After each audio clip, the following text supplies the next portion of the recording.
All right, thank you.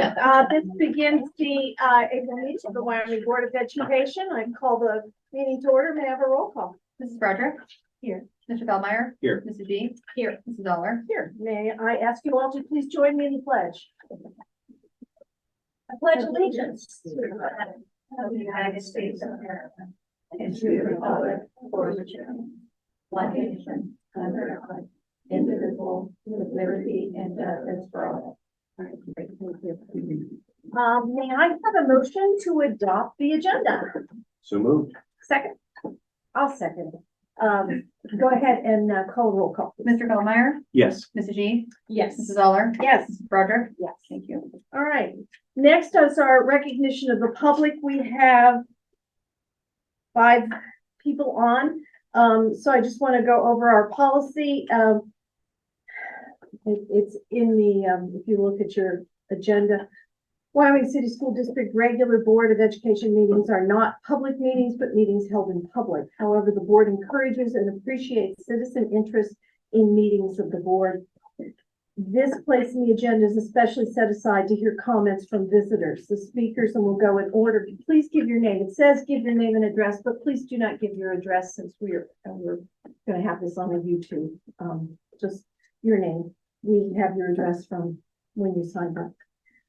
Anyone who's a Wyoming resident, a Wyoming school employee, or a district business owner may participate during the designated public participation portion of our meeting. And in order for the board to fulfill its obligation to complete the planned agenda in an effective and efficient fashion, because we have about 3 different presentations this evening, I'm going to block out 30 minutes and ask Dr. Whiteley, I would say 5 minutes at the most, and then she'll give you a signal, and then I would appreciate it if you finish your thought at that time, please.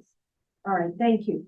The first person on the list is Jeff Walton, and you're welcome to come up there.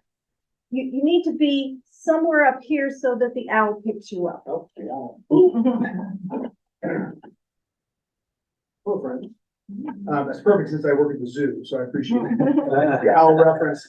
The reason for my visit today is really kind of in reaction to the news of Mr. Stallings leaving. And we've now been in the district. Well, first off, I'm class of 85. My mom was class of a long time ago. And between my 2 daughters, it seems like we are on the 3rd or 4th principal. Now, I don't know if that's actually true or not, but the sentiment that we get, you know, whether it's at the block parties or wherever, is, oh, Wyoming trained and lost another great one to a bigger district for more money. I don't know if any of that's true, but I'm an HR professional. I've been in HR for 28 plus years, and dealing with talent is my focus. And so what I wonder about, and I don't know if this is anything that could be answered, is does the district have a talent management strategy? Do we know why people come to work here? Do we know why they stay? Do we know why they leave? Right? Do we know if we're competitive with the market around us? You know, as the zoo being a nonprofit, we analyze these things all the time. And as we all know, since post-COVID, the market changed for everyone, right? So do we understand the pushes and pulls on our people? Are our policies being reviewed? Are they too rigid? Or are they outdated? Do we need to update? It's a modern workforce. I mean, I looked at the wall coming in and I saw Mr. Yourout and Mr. Dr. Payne. They were here forever. I mean, I remember those 2 guys when I was in school. It's a different world. I mean, if people turn over, that's legit, I get it. But is that a focus? Is there a strategy? Do we know the answer to some of these questions? How do we go about attracting great people, developing the great people, and retaining them? Some people you want to develop and leave. They're going to have to. But with that, are we developing the bench? Do we have a succession plan? It's sometimes people think it's an easy fix to say, we'll hire somebody great but want to come to Wyoming. Maybe. But do we have that pipeline inside that we can groom and develop some continuity within the system? So again, questions I'm throwing out to the air. I don't know if this is a response opportunity or not, but I just wanted to bring this representing my part of the world and the profession that I live in. So, that's all. Thank you. I should probably say it is not a response opportunity. The recognition of the public gives the public Very good. a chance to make their statements, but we're all taking notes. Sure. And we will look to Tim, you have said things we have discussed, yes. And, having been here as long as you're out in Payne, I know that it's, every 3 to 5 years, we have a switchover. That's pretty much the way our And are we principals good with work, Are we good with it, or, you again, a question to have, right? Right, So, exactly. Thank you. Under 5 minutes. Exactly, except that I replied, which I wasn't supposed to. Sorry. Well, your answer was no. No, the answer is there is a plan, but it needs You're good. evaluation. All right, thank you. Next is Megan Remington.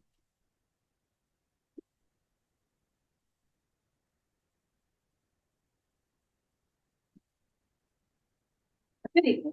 My name is Megan Remington. I've been a resident of Wyoming for 13 years. I have 3 boys, ages 15, 12, and 8. Like so many in our community, my oldest son and I have been in a battle with Wyoming City Schools for services for so many years. For me, my fight is over, as I have had to make the decision to remove my child from the district to get his needs met elsewhere. I am speaking out tonight so that other families do not have this experience and mistreatment. My situation is not an isolated one, and many families have reached out through what we thought were the proper channels to be heard regarding our struggle with the Director of People Services.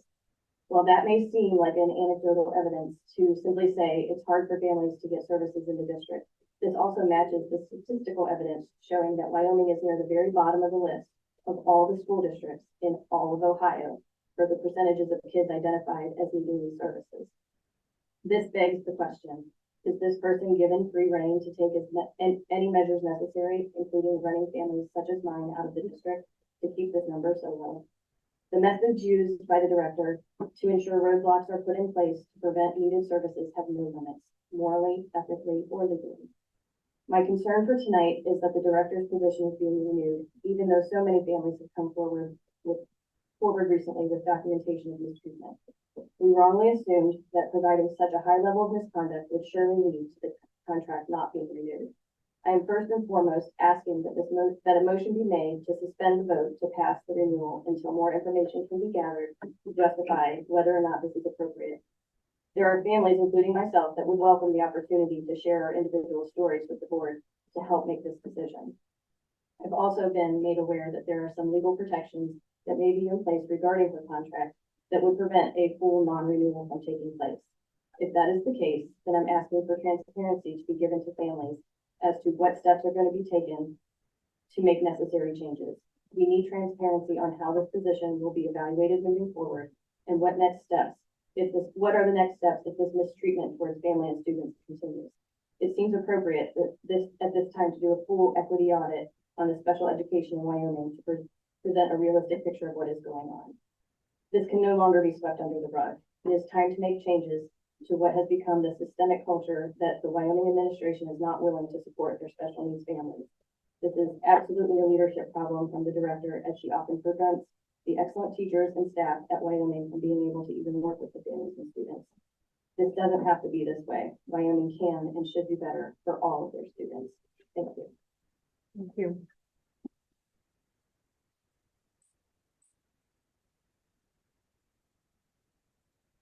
Krista? Mr. Jones Manifold?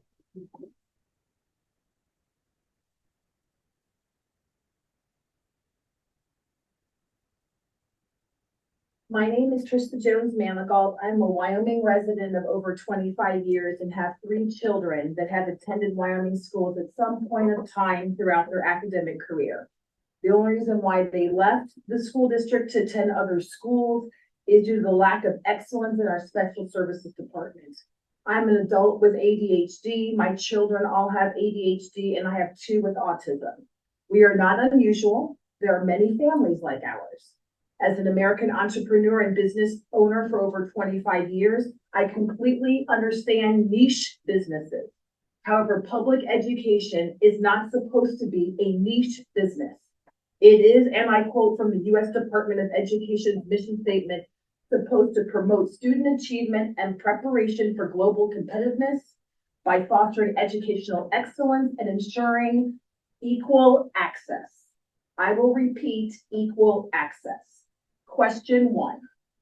I would like to know from our superintendent and our board members what they define as equal access.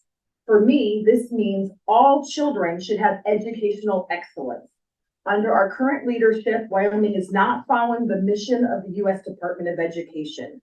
The mission statement for the state of Ohio is to promote educational excellence and ensure equal access to learning opportunities for all students. I don't know about you, but these two mission statements are pretty similar. The mission statement for Wyoming schools is the following: to create innovation, student-centered educational programs that support the academic growth and personal development of every child. Academic growth and personal development of every child. It is these words I would like to focus on. You and this leadership are not aiming for academic growth and personal development of every child. You and this leadership have become the guardians for making sure that children that learn in non-traditional manners that cause additional dollars for our schools and tax base are nothing more than an accounting line item, and you stay on budget on the backside of our kids being the sacrificial lambs. And Lord knows I know that, because those of you that know me that might know that my kids have spent more time out of the school district than in. Your contract is being extended due to our board members and superintendent not wanting to follow the Wyoming State and National Board of Education mission statements. I've spoken and communicated with the Department of Accountability on dollars that are spent in the state of Ohio for all students categorized under special services.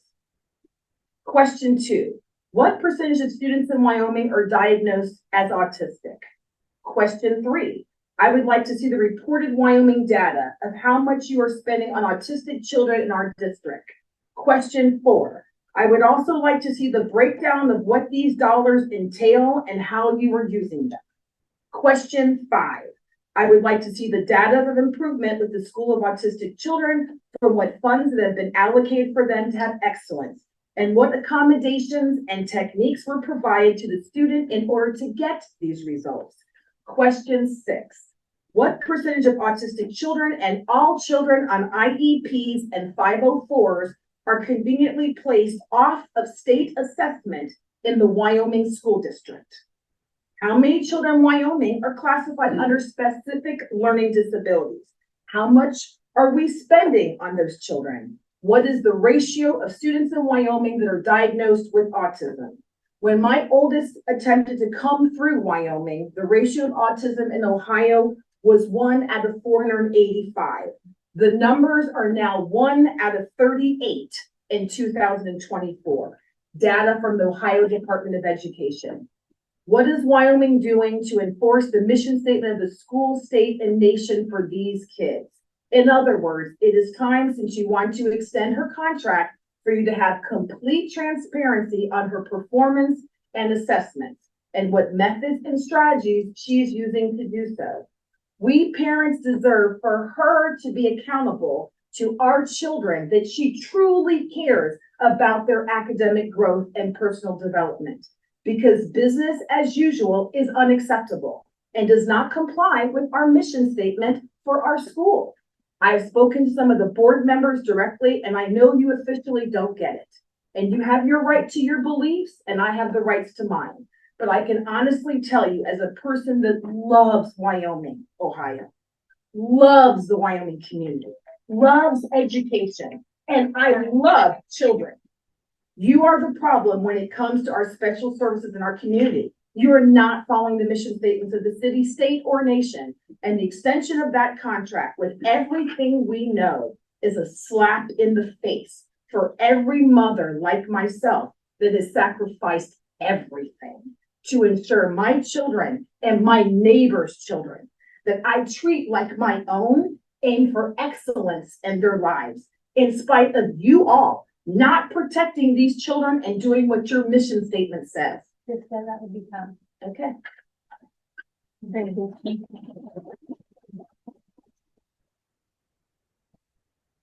Scott Payton.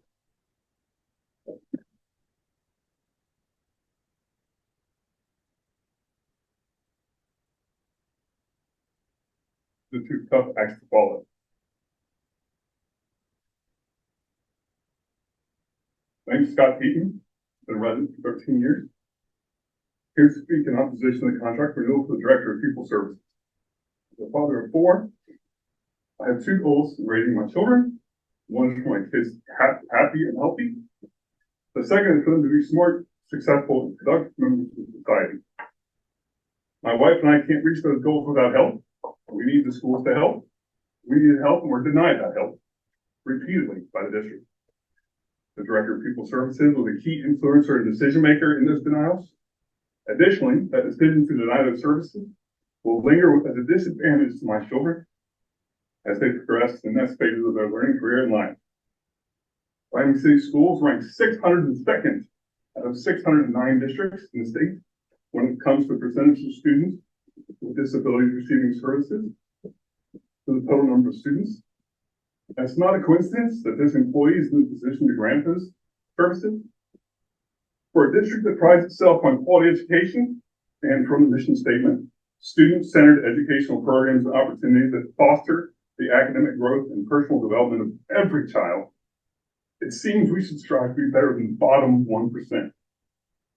My wife and I are disappointed to hear of the contract renewal, given our experience and the experiences of many others in the community. If the contract renewal cannot be halted, I hope the board and other school administrators pay close attention to how this employee, and by extension the district, treats students with special needs differently. Will the parents of the children adversely impacted by this employee in the district be heard? How will the administrator's evaluation be conducted? There needs to be transparency.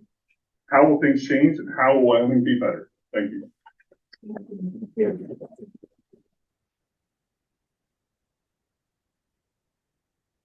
And last on my list, Leon Friesen, sorry.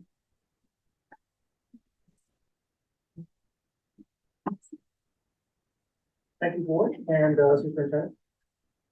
So my name is Dr. Leon Friesen. I have 3 sons in the district. One of those sons has recently been diagnosed with ADHD. He has a recommendation from his pediatrician as well as the school psychologist to have a 504 plan. And next month we will be having a meeting to decide if he is granted that 504 plan. As you probably have already heard, and I have heard as well throughout this process, there have been numerous anecdotes about the district denying services, either IEPs or 504 plans, for students with needs. And as a scientist, I don't necessarily trust anecdotes. I want to see the data. So that's what I did. I went to the data, and sure enough, ODE data, percentage of students with receiving services under IEPs. The average across districts is 14%. Wyoming comes in at 8%, which is a full 2 standard deviations below the mean, ranking at the 10th percentile, not a percentage we want to be at. In regards to 504 plans, the most recent data from OCR, while it does have 8% of students in the middle school receiving a 504 plan and 9% in the high school receiving a 504 plan, in the 3 primary schools, only 4 students in the year of this data was collected received a 504 plan, which seems like a very small number considering the number of students that we have and the accommodations that they should be receiving. As a parent who is relatively new to supporting and advocating for their child, these are concerning statistics to see. This is data that is not made up. And I have to wonder why we have people leaving the district, both parents with their children, as well as perhaps teachers or principals, and if this might be contributing to those absences. So I do hope that the district, the superintendent, the board is able to consider why these numbers are so low, and if we are indeed denying services for students that are legally obligated to have them. Thank you. All right, thank you.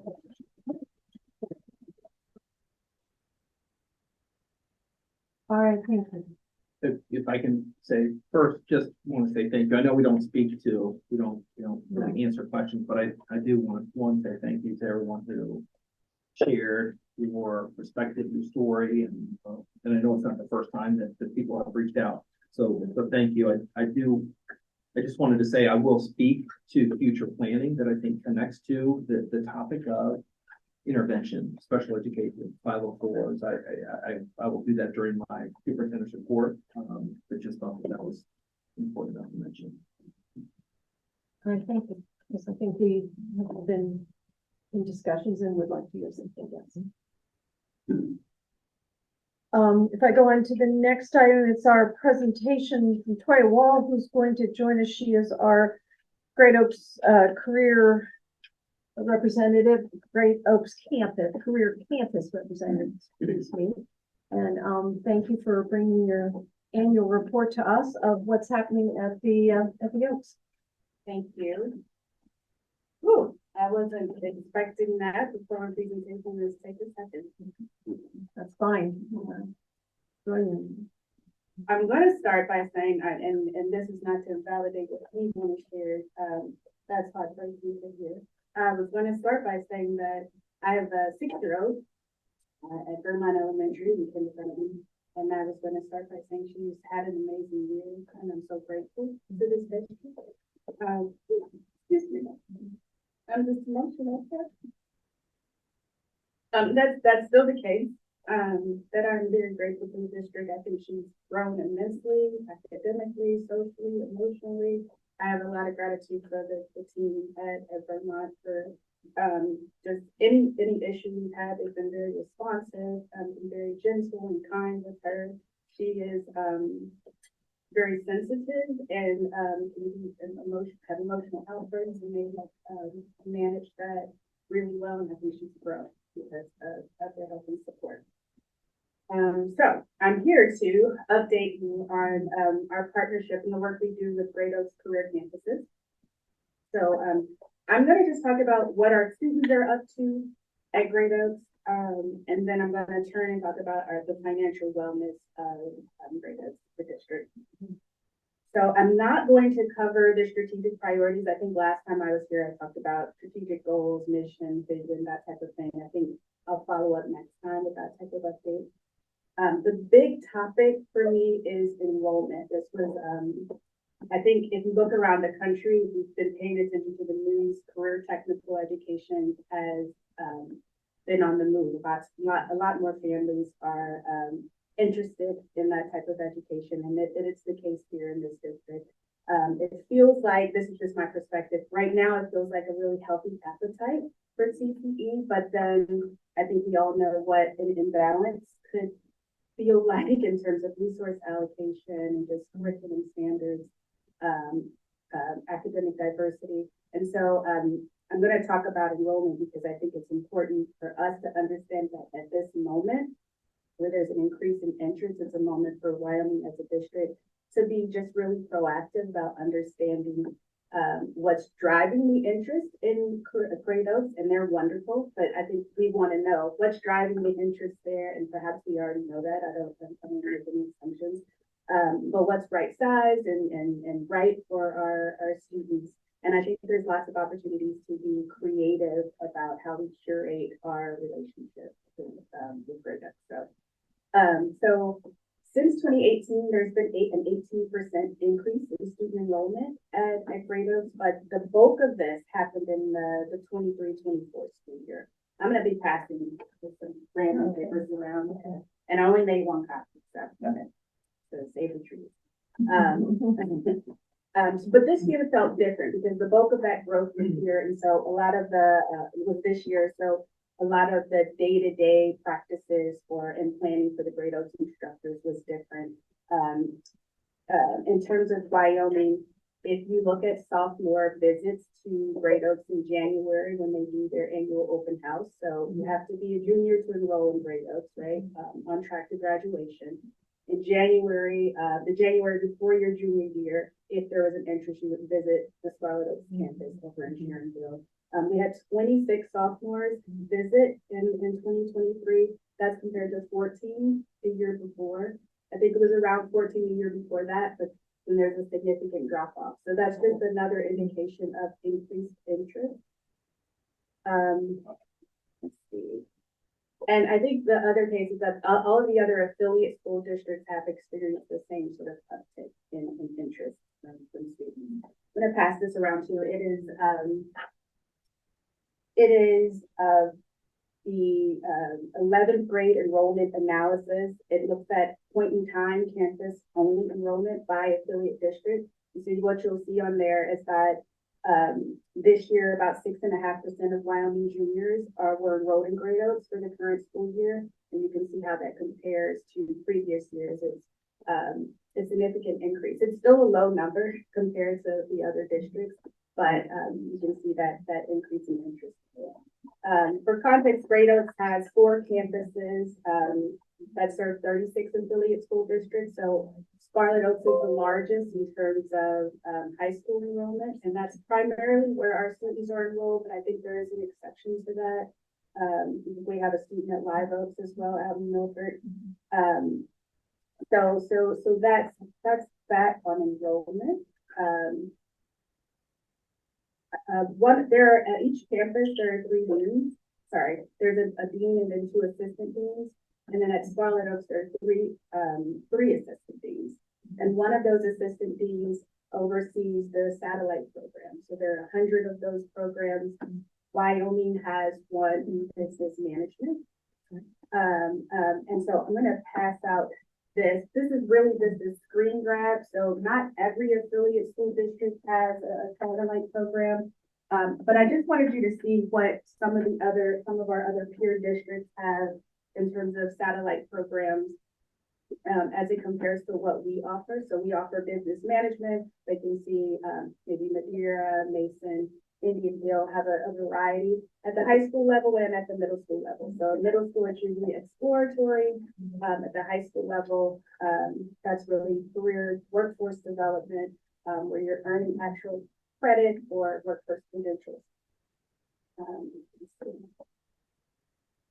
Oh, the last thing I want to share with students, and just excuse these pictures. So I'm going to get this changed, but I don't know if you've ever looked on the Department of Corrections website, but these pictures look very similar. They are, they're bad. They're bad, but they are, every month we receive like this student highlight book, and it highlights individual students and their accomplishments in their programs with, in their participation with Great Oaks. And so I'm always just looking for someone in Wyoming, and I have 2 I wanted to share with you that are recent. So they're highlighted, you can pass that around, but Ryder Boss, which I think is so cool, earned an industry credential in welding. So she earned her, he or she earned their welding credential, and it's an industry recognized welding certification. So that's on top of any of the academic work. It's pretty impressive for high school students to have that. So, and then Daniel Kleiman, he took first place in the regional BPA competition. And so you probably, have you already did it on this? No, and so that's the Business Professionals of America. Let's see, what's that called? Business Professionals of America. Yeah, it's the largest career technical student organization in the country. So taking first place in regionals is a pretty big deal for one of our high school students. So I think that's pretty awesome. And let's see. I'll pass this around too, just if you're interested. Those are just some of the offerings that Great Oaks had, and you can see all of the red are already filled up, and you can see where there's a limited opportunity for enrollment, but those are just some of the career offerings. So on the financial front, what I've done is I brought the big book. This is the annual comprehensive report. Yours to keep. It is online, or I think it should be online. I haven't checked, but this is something they publish every year online. I'm going to give you this to keep, as well as a few financial reports. These reports are essentially what the board receives every month. So you're looking at what the board looks at every month. I did, I'll just say it as an aside, I did request to be on the finance committee, knowing that this group is really interested in finances. I was not granted that privilege, but I have made my disappointment known, so hopefully. So hopefully, the next time we shuffle, yeah, we shuffle up, I'll land on this committee because essentially how the committees are structured is they do the deep dives on the financials. And so I would be getting the overview as someone on the human resources committee. What I thought I'd do though is if you want to take a look through there is no news in terms of financial wellness. They're doing fine. There's nothing to report. These are much bigger numbers than our financial ones. Yes. Those are Like much maybe not, numbers. like maybe 3 or 4 times as big. Or the net. The net. That'll be hard to look at. What I wanted to offer though, I mean, you're in touch with Brian, so if any deep dive questions on the budget, I would not be the person to ask. I think I could even in real time just shoot an email to Brian. So if anything piques your interest on there and I can't answer, happy to reach out to Brian and get the answer. But you're serving on human resources now? I am. This is the same committee that Justin served on. So so every time we shuffle, we make a request, and I just haven't been granted. So a concern that comes to me is I was under the understanding that they were having trouble finding teachers for many of their programs, just simply people aren't out there.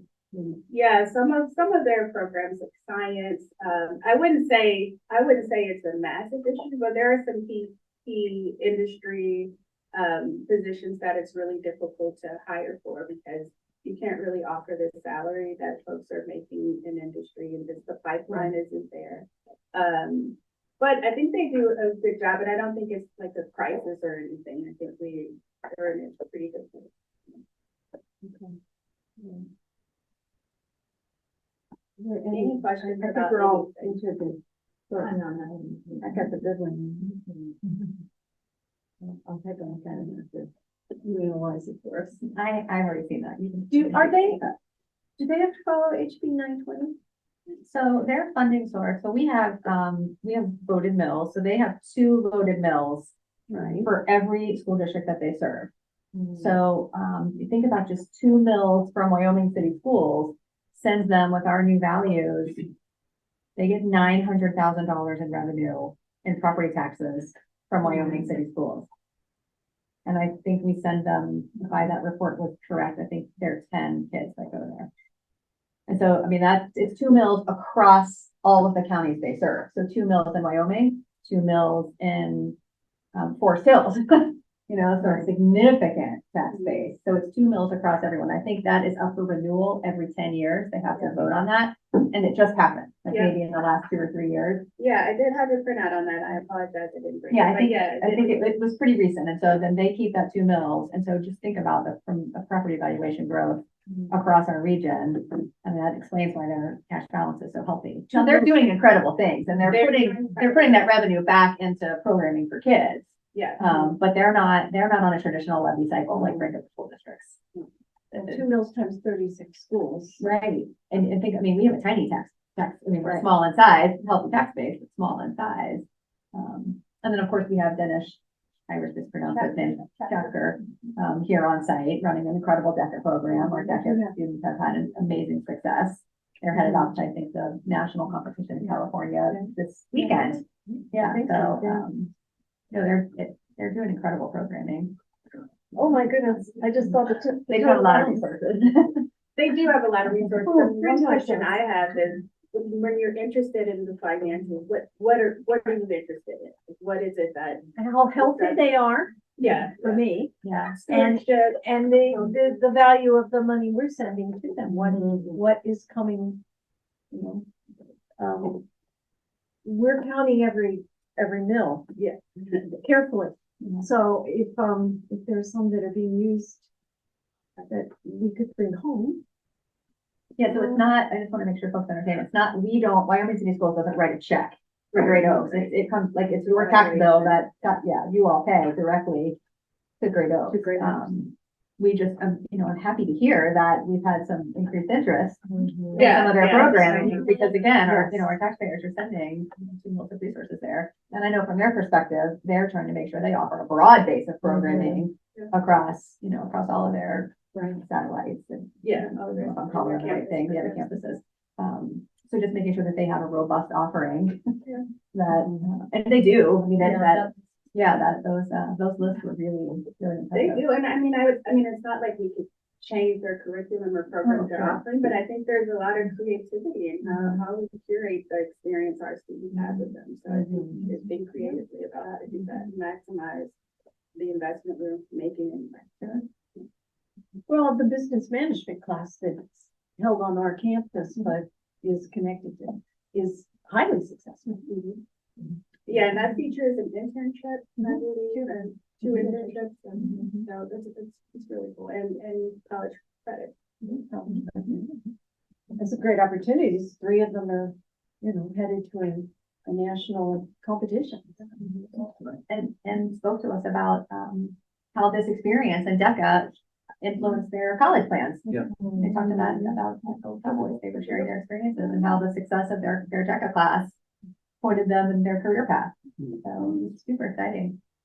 I think I've seen a shift on both sides. I've seen more sort of a collaborative stance on academia and career track, married together. If you're off on a college track versus a career track, how you can be creative and flexible with that. So that's really good to see. And I've seen Great Oaks sort of lean into that too, that this can be a path to college as well. So it doesn't have to be something totally different. All right, any other questions? Thank you. Thank you. Thank you. for Big time. Appreciate it. Appreciate it. Thank you, Julia. Julia. All right. It is really cold in here. There you go. Like it was hot. Next on the list, our third CAC group, the Citizens Advisory Committee, has a presentation on the dining experience. And we will give them a chance. They're going to introduce themselves and have their, they're already started. Keep space, I can move the venues. All right, so we were all about food services. We can introduce ourselves. Sure, I'm Justin Belarski. I'm Kathy Ransom. I'm Julie Christner. I'm Erin Hunley. I'm Warren Fernandez. Rhonda Johnston. So we're gonna try to go, there's a lot of moving parts to food services. And so we're gonna take kind of a real high level rapid run through things, but all of our slides have numbers on them and there's an accompanying report as well. So we're gonna try to kind of go through briskly and then answer, devote some time to Q&A to dive into areas of interest. This is what we were asked to do by the board. These are the 4 questions. What are our best practices for providing healthy meal options and dining experiences for students at all 3 levels of school within a viable food service program? What facility components optimize the student dining experience? So there's that word experience again. We're going to come back to that. What staffing is needed to support the dining needs of students, and how can the school community help inform the development of meal options for students? How we did this, we observed lunch at all 5 school buildings. We talked to students, faculty, and staff members. We met with Milford Food Services, that's who provides the food services for Wyoming City Schools. And we also observed meals at 3 different schools that they serve in Milford. We conducted online research and talked with an industry specialist. We also talked with people in Madeira.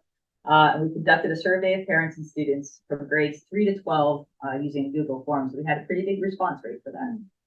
284 parent responses and 94 student responses. So we took that word experience that were in our questions, and this is how we organized our report. And we said the dining experience is certainly about food nutrition and the variety and the choice and options that people have that are eating the bought lunch. But it is also the time that they have to eat. It's the cost that you're paying for the school lunch. It's the environment, what is it like in the cafeteria and the place that you're eating, from space, noise, and sanitation. In the report, we go into nutrition education, expanding palates, and environmental impact, but we're not going to touch on those areas here in our presentation today. We can answer questions about that. But our presentation also covers facility considerations, especially as we're looking to update the primary facilities and always kind of keep pace at the middle and high schools as well, and staffing considerations. So here's an overview of how this worked.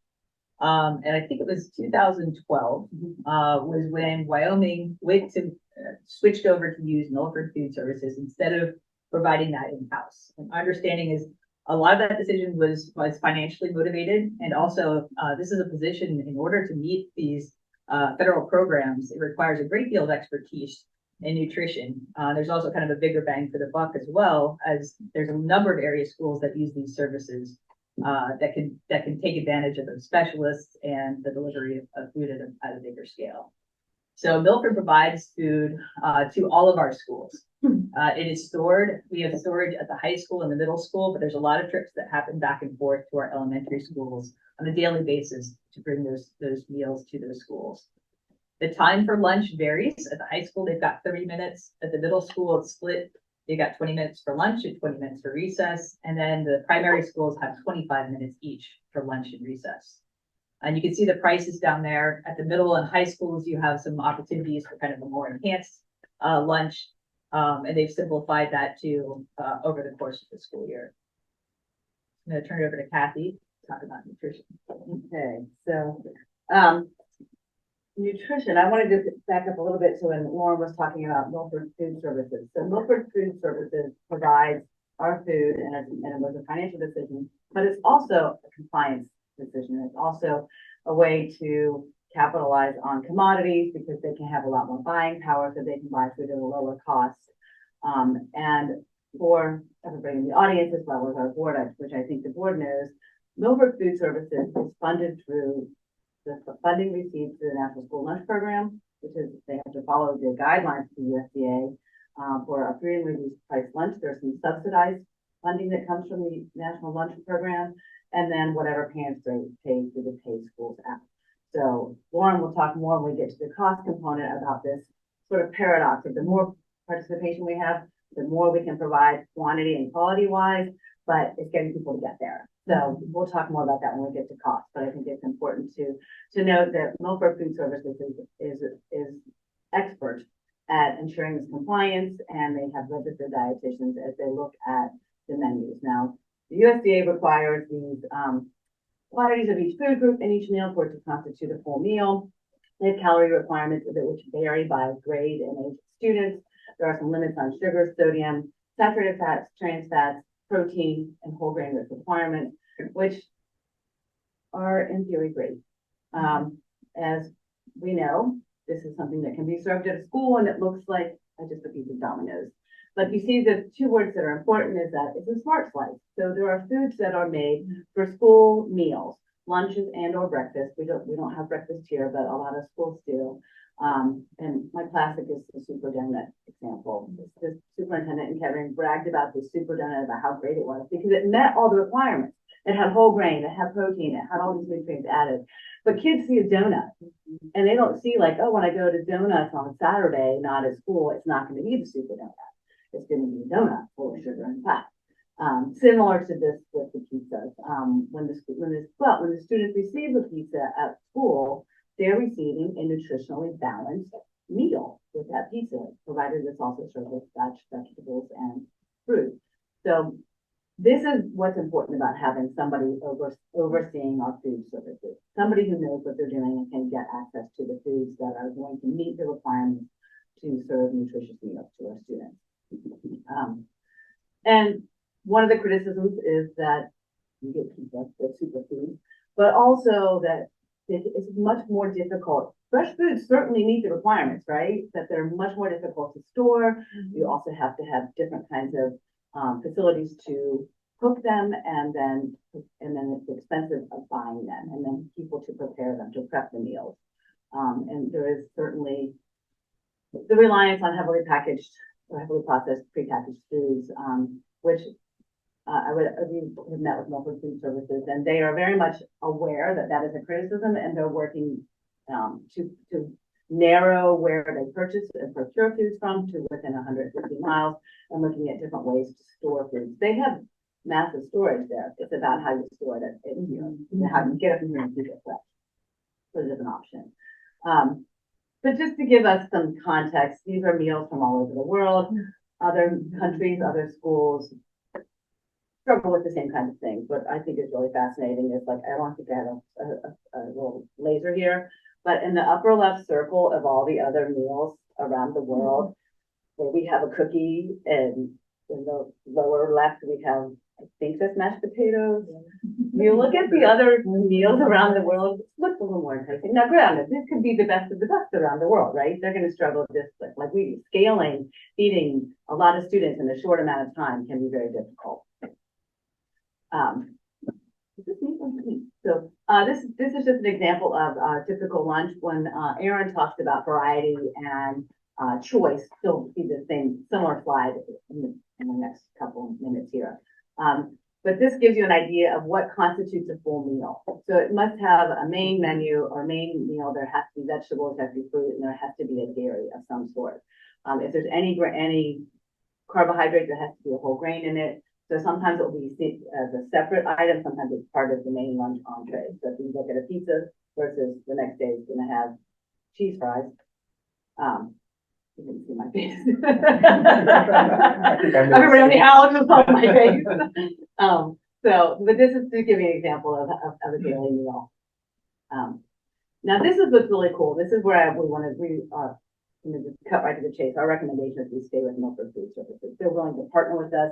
They're looking at cool things up and coming. This Fork Farms project, as you can see in this image, these are hydroponic, basically farms that they're looking to procure, and they're running a pilot at their own high school next year to have these units where they can grow lettuces and herbs and even other foods if you get adept at it right there on site. So it's really fresh food. They are very much looking at this and other ways to have sustainable foods and to do more local procurement of foods for our students. And so all that, this is what the survey shows. The survey says not so satisfied with nutrition. And some of that, as we explored this as a team, is it really the nutrition, or is it the perception of these not being nutritious meals? Because they are, as I just made that face on the slide before about pretzel rods, and they're meeting the nutritional requirements, but are they as nutritiously powerful as perhaps they could be? But this is the feedback. We are in the process, part of your report that you'll receive in the next week or so is we've divided out all of the questions from the survey by students and parents separately, and then the qualitative data will be in a separate document. So you don't have to dig through 378 lines of spreadsheet to see where the qualitative data is. I'll do that for you. That's good. So you'll get just the percentages, and then you get the qualitative stuff, which is where the good stuff is, because knowing that somebody's unsatisfied isn't as helpful as knowing why. And maybe some of these people have offered some really good suggestions. And then, so these are our recommendations, is to invest in equipment that can prepare quality food on site quickly. This combi oven is currently at our high school. It allows rice to be made in like a matter of minutes. You won't lose it.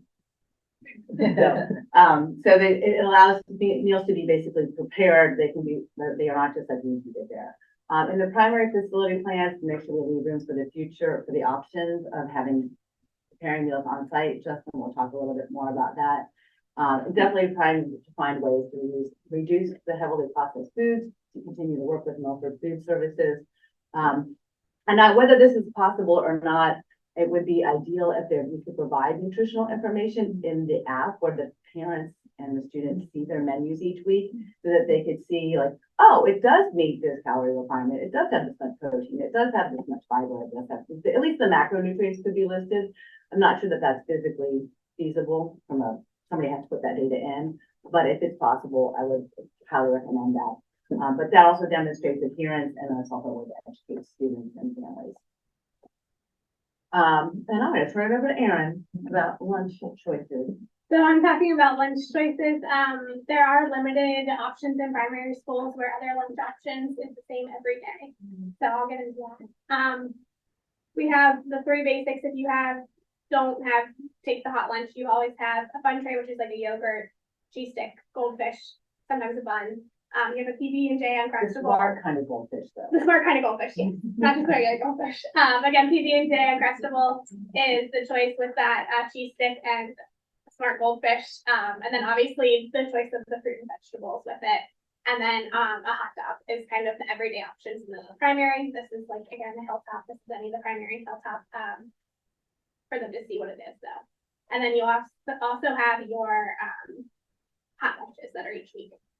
This is a middle school one that you can see have the same thing, but have also more options available to them in the middle school.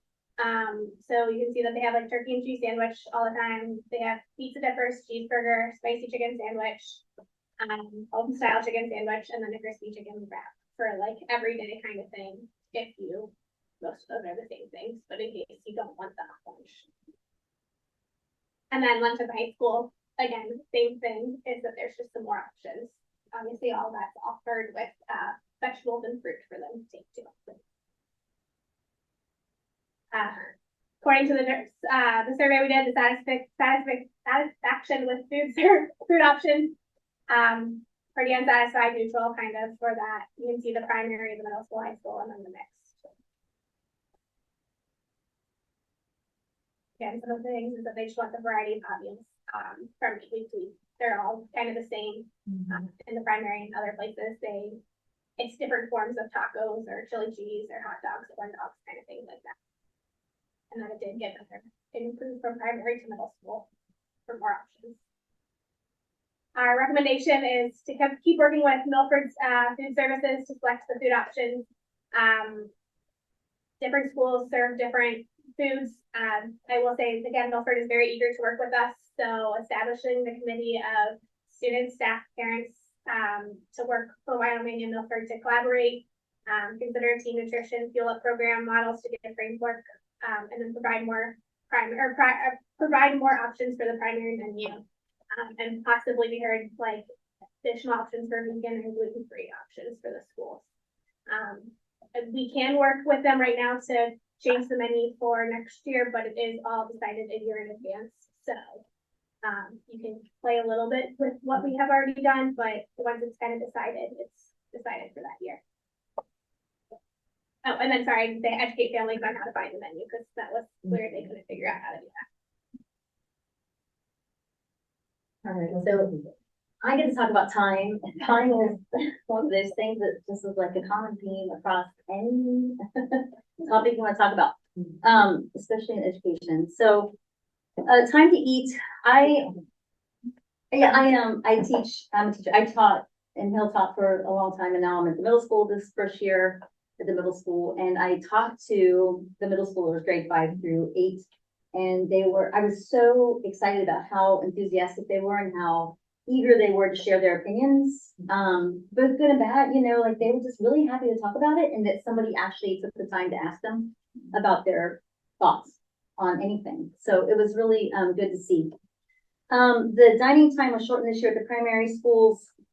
It was longer last year, and then they shortened it a bit. We kind of heard they were getting antsy and squirrely, and some of them slung it down really quickly, and others take longer, but you're going to get that all the time. I was one of those longer kids back in the day, but in middle school and high school, if you buy lunch, you tend to have less time to eat.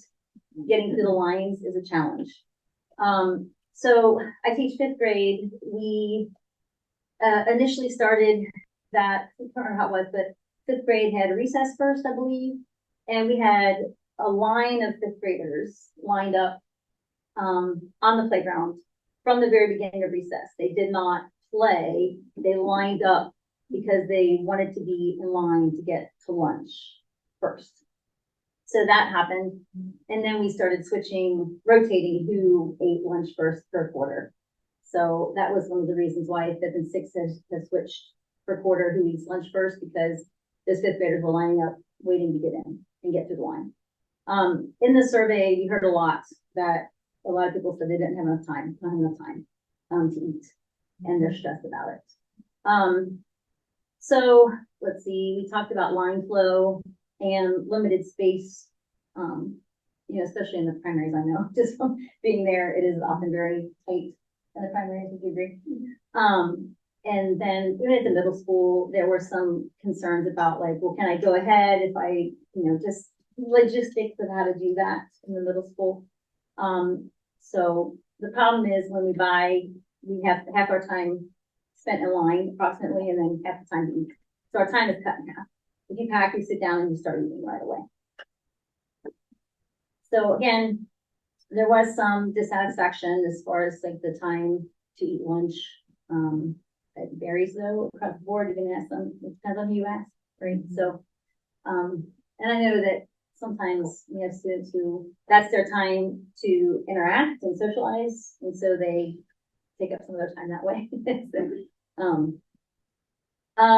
I didn't want to talk too much about the comments, but I did. One of them directly relates to what we were talking about. One student said that they think that 6th and 8th grade should eat first, all quarters, because they're older.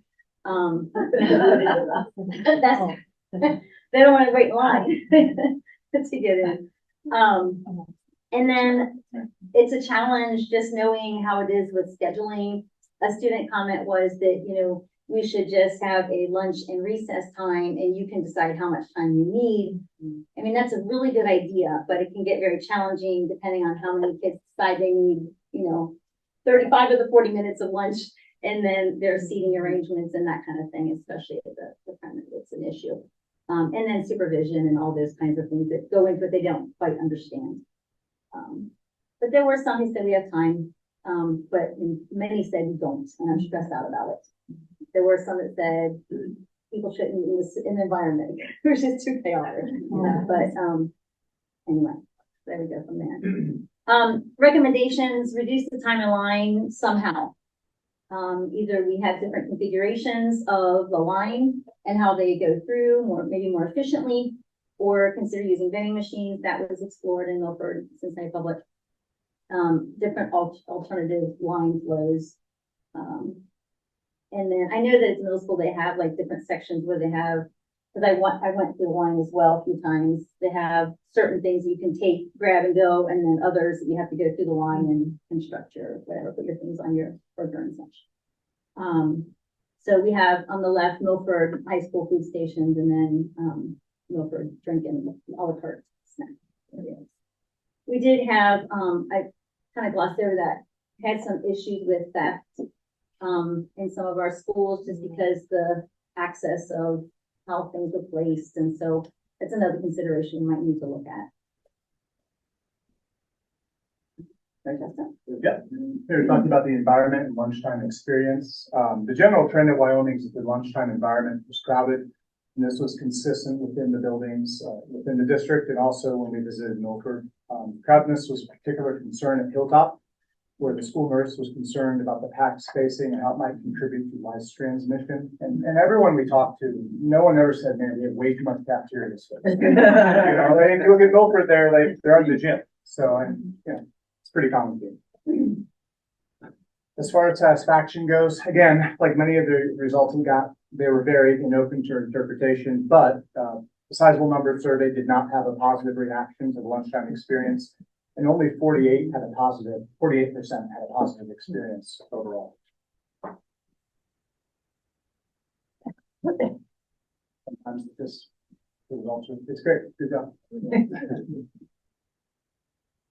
As far as environment and experience recommendations, we really want to stress flexibility in building for the future. We've got primary schools on the horizon, and again, flexibility is something I'll talk about in a moment. There are also ways to improve the experience that are maybe not necessarily hard, brick and mortar, and requiring a lot of cost. Sometimes you do that with lighting, the way you configure tables, art, things like that to make the dining experience more enriched. Sanitation is also something we want to keep a focus on. I forget which school that day it was, but if you went into the lunch line, there were hand sanitation stations available, but if you packed, you could just elude the hand sanitation stations, just they weren't placed in both areas. And then also investigating partnering with City Zero Waste composting, which is something I just learned about today. And some of the schools do have compost bins set up, but again, trying to get more participation in that is something that we recommend. So when we talked about the primary buildings being on the horizon, flexibility should be prioritized. Again, no cafeteria space that we visited, said that they had two cafeteria space, but also no cafeteria for the staff that we talked to had the placement and things utilized exactly in the way that they envisioned it. It's almost like anytime they built something, they wish they could have moved something after the fact. And a lot of times, I think they were frank in that they said that, you know, we didn't realize that there was a need for that until later. So I think the more flexible you can be with electrical outlets, cash registers, food lines, the better. I don't know if there's a wireless system that could be used or a modular one, but if you have a hard installation somewhere, it really kind of ties your hands. So something, again, we want to stress is the flexibility. I think it'd also be prudent to prepare for the opportunity for the district to provide food services on its own on site. Even if the relationship with Milford is maintained, it could allow for more options. And we can actually do some of the food preparation ourselves. So, lastly, I think we need to take advantage of the research that Milford is doing. They're building a new high school building. I'm sure that they've considered their cafeteria space, and all the people that we talked to seem like they'd be willing to share. So.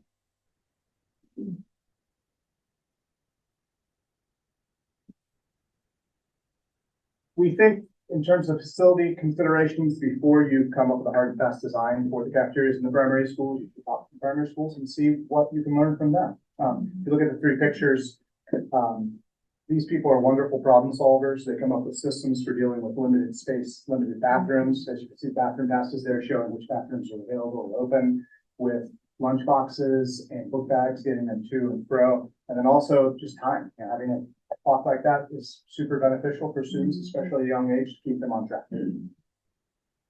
Staffing. Yeah, so first we want to say thank you to all the volunteers that have made the food service program work in all the schools.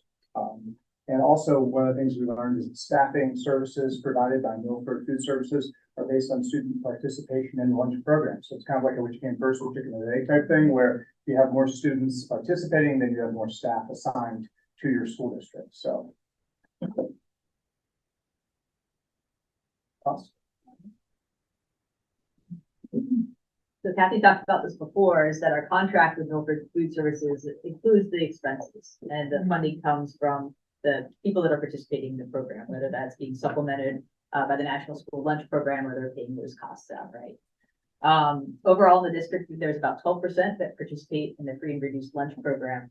In the 2021-22 year, during the COVID pandemic, when it was available to everyone at no cost, that participation in the lunch program skyrocketed. It varied between 58 and 71%. So people are interested in eating the school food when the conditions are right. The costs that we're seeing now, that we're going to see, there's an overall, you know, that's the question that rated the highest in terms of satisfaction with the cost.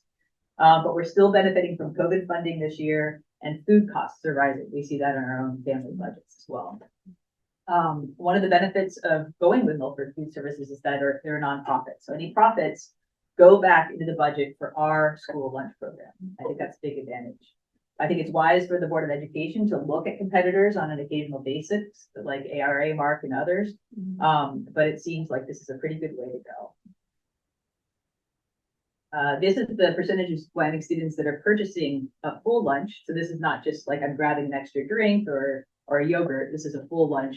And you can see it varies by school, both those buying and at the free and reduced lunch program rates. When we asked, you know, what would it take to have a full, you know, from scratch cooking program, Milford estimates that you've got to have about 50% of the kids participating in the school lunch program, you know, buying lunch, in order to justify the labor and equipment and supplies and things like that to do scratch cooking. So we call this kind of the lunch paradox, right? So in order to have scratch cooking, you've got to get families that are not currently satisfied with the school lunch program to become buyers on a regular basis.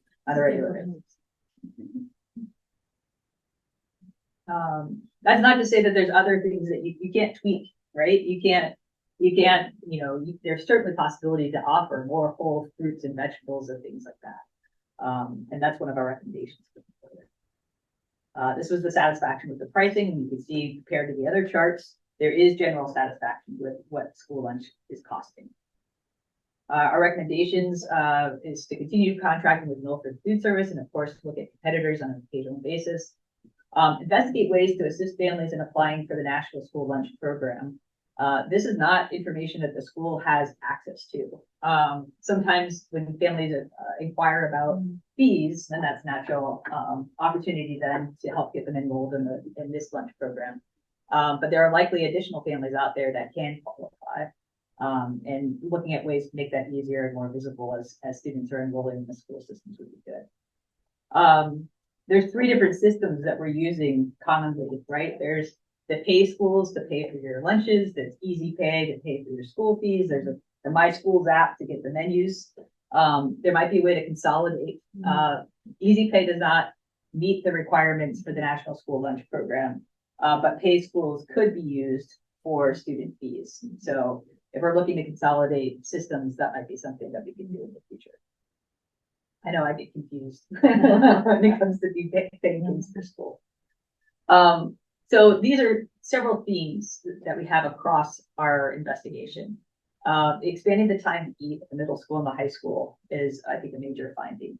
Investing for the future and adaptability and space and equipment, even if we're not going to be doing those things in the next years, making sure that we have the flexibility and adaptability in the future should we want it. Because once those walls go up, it's going to get a lot more expensive to adapt. Take a bite out of the apple. We don't necessarily need to go to full scratch cooking and look like the Mediterranean every day. There are a lot of programs, and we've got some smart practices and examples in the report as well, where if you have an interested and motivated teacher or staff member, there's a lot of opportunities to make changes in your school system or pull in nutrition education classes and things of that sort. Milford is very much looking to engage with us on selecting foods, on trying new programs and things like that. And I think it's a matter of putting together a group of people that are willing and interested in doing that on a regular basis. And we can start designing menus that fit with what our school community is looking for.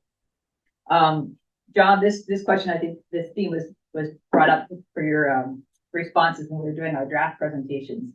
It's like, well, how are we measuring this, right? We measure, performance in math and science and reading and things like that through school reports. But, how is the board taking a look at our food services? What are our goals? What are we aiming for? How are we regularly kind of tracking that progress? That's something to consider as well.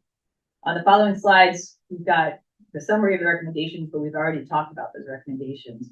And they're in the report as well. So at this point, it might be great to dive into any questions that you might have. And we do have beyond here, we're not going to go into tonight, we call them backup slides that the board all has access to, and it's part of what's on the in the queue with the appendices and things. There are additional slides with additional graphics of the surveys, quantitative, the survey satisfaction, and then some recommendations for when you talk about educating and like expanding palettes. Those are beyond in the presentation and also in the report. Question? Some of mine's just like comments, which might go into a question, but I just think because I know food has been a topic of discussion, for a lot of people for years. So I think part of it is step one, like how are we doing it? Is it going to follow up? And that's why we thought a study is the perfect start, because some of what we think isn't always maybe what's happening. So even that, like for me, I did not even know that the goldfish were a different type of gold, like the super goldfish or whatever it was. I know there were things, but I know when people would even it's really odd, yeah. Really obvious when you look at a breakfast. Yeah. Like when you go to school breakfast, you see Captain Crunch, or Lucky Charms, it's Frosted Flakes, it's Sugar Pops, it's Apple Jacks. But those foods from General Mills and Kellogg's are made specifically for the breakfast program. And even the Eggos that are made for school lunches are not the Eggos you can buy in the store, which is bizarre to me. I know. Why wouldn't it be both? Or even a follow-up then to kids, just kind of how you said, like when you're reading that here, this does have more nutrition. And and Tina Reynolds is the food service director at Milford, and she's relatively new in that position in the last couple of years, and she recognized some things that were happening under the former director, like having every Tuesday was Taco Tuesday, because it made it easy for them to manage. She's made changes in that already. She recognizes that it's not just about putting food out there. It's about making sure you put food out there that kids want to eat, because a hungry kid can't learn, but hungry kid that has food that they don't want to eat also will still be hungry, right? Right. So, and she did talk about at Milford schools when they have breakfast, and there's like a lot of communication to the parents and to the kids about what you have for here at breakfast at school. We're having donut day at school. That means you don't have to have your donut on Saturday because the donut you're going to get at school has all the good stuff. Yeah. Yeah. So so much education. Well, I liked your ambiance suggestions, like the, I mean, it's just a good, it's an easy one to think about, but you do get kind of stuck in it, and especially with all the things, flexibility for space when we're thinking, deep about facilities. But did you guys know, I know when you said the lunch paradox, that is tricky. So you need 50% of your kids eating at a regular time. Did they give like, what is like regular, a few times a week for the entire year before they consider it? Did they answer that? On Is that average, needed? 50% every day. Throughout the year. It's Yeah. been that every day. Because part of it, when Justin pointed out staffing is based on participation, Yeah. but it's gonna also slightly lag because you don't know who's participating. Yeah. There's like a baseline Right, so you get there, participation. Yeah. right. That is key. And they handle all the staffing, so if there's somebody who calls off, whoever does HR and staffing here doesn't have to deal with that. That's Milford Food Service Right. program. I mean, and to be very clear, Milford Food Services has a very separate budget from Milford Schools. Right, They just happen to have the same name and they happen to share their storage space. But in every school that they contract with has their own budget within Milford Food Services. So there's no commingling of like, let me borrow from you to pay Paul. No, there's only Milford Food Services, Wyoming School District budget within that. Food service. Yeah. A note on staffing is that many of the people that are working in our cafeterias have been doing so for years. Yeah. And they know the kids by name and the Yeah. kids know them Yeah. by name. It's a fantastic. Yeah. Really fun to watch. This was so informative. Thank you. I didn't know there was a whole world of smart donuts and smart hot dogs and smart pizza. And You just look at it, it goes a corn dog. Oh, right. I'm not sure what I think about that. I have to process. It still feels wrong. It still feels like preservatives and process As and a health educator, I don't disagree with you. I think it's not a very mixed message also. yeah. And if you like, well, I have Captain Crunch at school. I can't have, yeah. And like, looking at the grease lunch plate, your kids are wanting to eat. Okay, we're assuming their kids want to eat it because I want to eat that.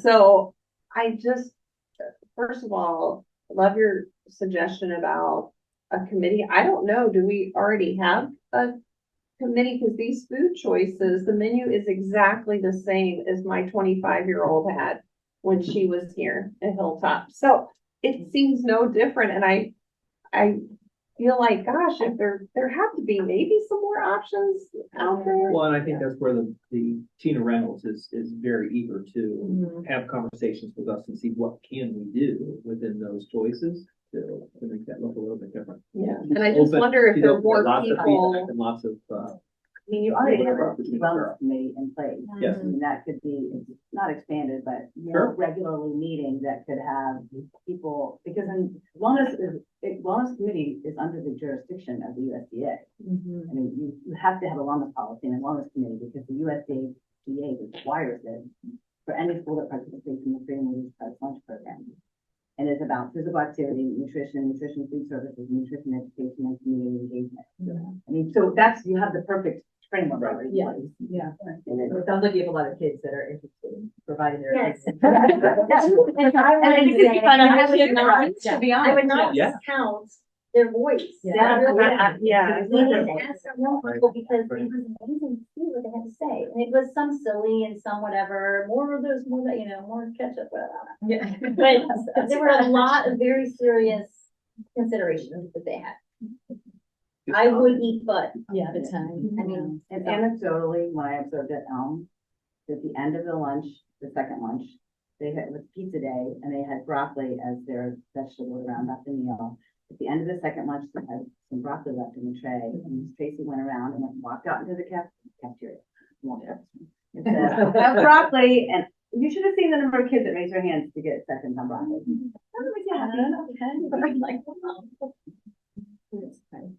That's a second pizza. Thank you very much. And this was exceptional and extremely thorough, so I appreciate all the information. It's really been quite the learning process to absorb this tonight and of course 2 weeks ago when we went through this. But you had mentioned some opportunities there might be for kind of integrating student experiences into the lunch process. Is there anything you came across that might treat the lunch time as more of a curriculum moment or a part of the curriculum, whether it's in food preparation, nutritional education,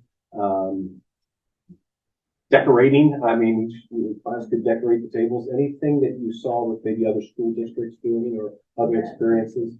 There's an area school, and it's in the report, I can't remember which one it is, but there's a really kind of motivated teacher, and they pick a vegetable of the, I don't know if it's the week or the month, they introduce it, and then the interns, I think that work for Milford Food Services, come around with cups and the kids all try it. They're learning about the vegetable, they try the vegetable, and then it's highlighted in the menu, the next week. So it's really kind of integrated. And there's lots of programs like that that really encourage kids to try different whole foods and things like that that are in there. They seem to be really based around kind of individual motivation, as opposed to kind of a systematic program. But we really need to be thinking about, what are we teaching in our schools about nutrition and how does that match what's being offered in that area? Yeah. And there's a program, there's a school in Pennsylvania was highlighted because they started an after-school cooking club at the middle school. I mean, those are extracurriculars that wouldn't be happening during the lunchtime, but you have an after-school math club, you have a cooking club, and Lawrence, we were talking about this before we all had the meeting tonight. It all comes down to having a champion at the school, at each school level, to do those kinds of things, to do things during the lunchtime, and it doesn't have to be like the food service person. It can be the math teacher, the science teacher, the parent person. The athletic program. How many people really want their athletes to be? Yeah, the athletic program. So other schools offer extracurriculars. None of this is systematic in the school. But there are Fuel Up has just recently rebranded. They used to be Fuel Up 60 and they had a pretty NFL heavy presence, but they're very council funded, but they have a lot of nutrition education curriculum models. Actually, for Healthy Kids has really good models for nutrition education in schools. They're all free. Alliance for Healthier Generation, AHG. There's a lot of different places to find resources. It's just having the personnel or the cheerleader to make it happen. I remember one time in middle school, we had one of the employees was, of Milford employees, was just eager to get more salads into kids. And they came in, a couple hours earlier to chop vegetables. And kids were just consuming the salads left and right. But that took, a person who's motivated to do it. Tina's rolling out salad bars in a lot of the schools. They find that the kids have choice. They're putting the salad together themselves. They're much more likely to do it. And that would help you with your lines too, if you have salad bar somewhere to divert kids who are all standing in the same line, you could go by their interest. Yeah, it gets complicated, right? Yeah. Watching that. And pretty much share tomatoes. Right. But yeah, it's called a scramble system. You go to different cities, you're able to get what you want instead of going through at the high school, you've got to go through the whole line. And that was a picture of Milford High School, I think in the updated video. So that, like, it's a scramble. You can see that. Yeah, more like a food court. Yeah. Right. And then they have multiple people at the end running the cash register. So they all went into this, like a big room like this. They could go to deli, pizza, whatever they were going to go to, and then they went up to 3 checkout lines. But whatever grade came in, we watched the high school, they were in and out in 6 minutes, all of them. And it wasn't like anybody was rushing it. They had like a sort of controlled place. It was a big room and a bottleneck, but it didn't bottleneck. Right. They had a side area too, where they could get the a la carte. Right. So Tina was saying, hey, there's a storage room in the high school cafeteria. I'm sure it's being used for lots of good purposes, but like, hey, maybe we could do a little Maintaining. But wait to look at your space differently. Yes, exactly. Be creative. No, it's wonderful. I think I'll have more questions, I'm sure, on that process. Right. And we have an extensive, report to read. Yeah, the appendices are all of our field notes and pictures from when we went to the locations and phone calls and emails. There were a lot of passionate comments, which I'm sure you see in lots of different areas, but like, I think there would be an interest in the people that participated in the survey to get some sort of response in terms of, you know, what the board is thinking going forward and how they Certainly would. Yeah, I love to read. There were questions asked, yes, for sure. Yeah. Oh, a very simple thing that you can also look at is just educating, like I teach fifth now and the kids coming in, like I have no idea how it works, but they kind of seem to just be kind of like, here it is, go do lunch, you know, and all, you know, what's this to do? So I think maybe a little bit of from our parts at a, you know, building level, this is how we do this, you know, they used to primary, everything's kind of guided and led, and then, you know, I saw it come from primary to middle school, I'm like, that's cool. Okay. Yeah, there are kids that won't purchase lunch for months. Yes, because they're afraid they're not to, yes. comfortable with it.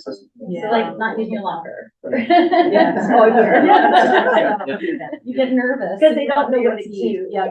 So Yeah. maybe a little more guidance, but we can, that's easy tweak. Yeah, and Milford said they Help come with the out for line. orientations Yeah. and things like that. Right. Yeah, Tina offered to be here for another, the parent and I and person. Who thinks? The non-meeting. The non-meeting. Yes. I didn't catch whether you said it was too late to tweak the menu for next year. No, it's not too late for next year.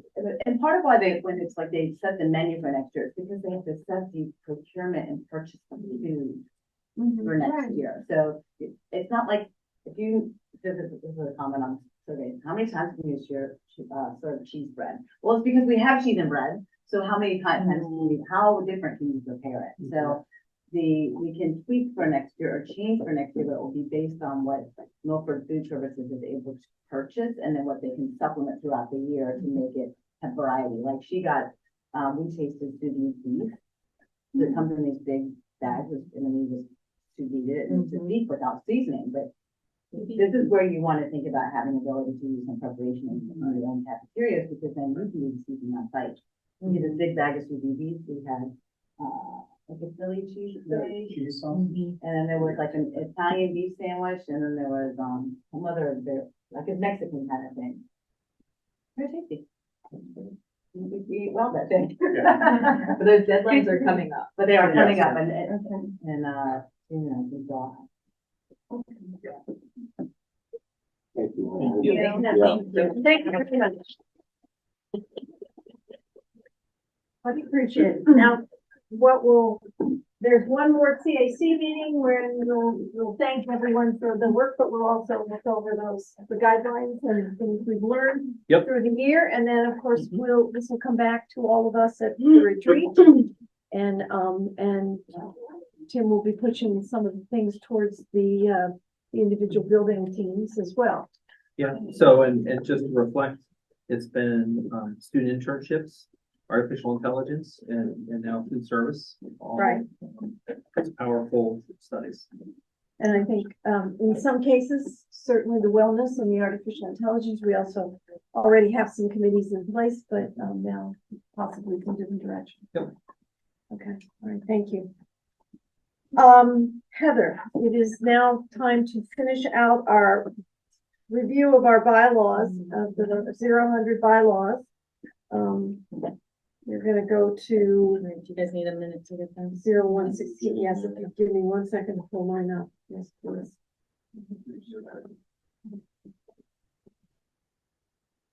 Because I didn't set this up ahead of time, I'm so sorry. That's fine.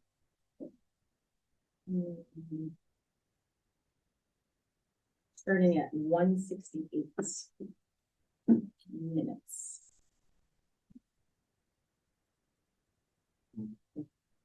Okay, let's go So for it. the first one is 168 minutes that the treasurer will keep reasonably comprehensive minutes about meetings. I didn't see from what I read too, it's all the way we've been processing it, that we get the minutes and then we're to get the minutes to be considered at the next succeeding meeting where they should be read unless waived, corrected, and approved. And they are then signed by the treasurer and the president. They're then filed in the treasurer's office in the minute book. And it's all the way that we need to do it and how we have to be able to see them several days before the meeting comes so that we have time to review them, ask Right. questions, or change anything before they're approved. Right.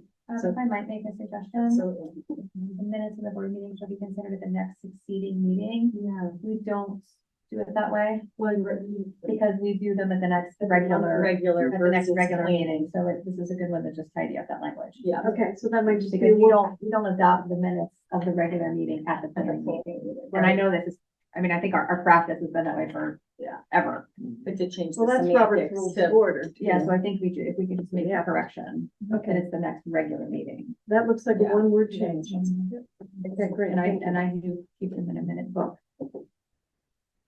Which, is important. yeah. One of my Yeah, colleagues fire got for it. the case. Yeah, one of my colleagues got a manager letter of recommendation because they didn't keep them in the book and it was. Oh, Right, so, Okay, ours are a book, okay, Like a physical book. technically a binder, but we'll put it on. all right, thank you. all right, so 169.1, public participation of board meetings, as we saw tonight, the way that we recognize the value of school governance and public comment and educational issues. Do you want me to, I mean, it's a longer one, so I don't want to overlook it. First off, did anybody have any questions on it? It's functioning the way we functions, that basically, depending on how many people want to speak, that there's a set amount of time to kind of do that, so you can look at the amount of time in order of efficiency and effectiveness for people that they need to live in Wyoming or work in Wyoming, that they are able to address the board. And again, it is a time like a listening session for us to take notes and follow up with questions or concerns to individuals who participate publicly. Right. And that we're guided by the presiding officers, guided by following rules, order of business. Again, somebody has to live here or work here. You register to participate, as we have a sign-in sheet that happens by the beginning. You call the individuals up to participate. You may not register others. Individuals are recognized by the presiding officer. Statements are made.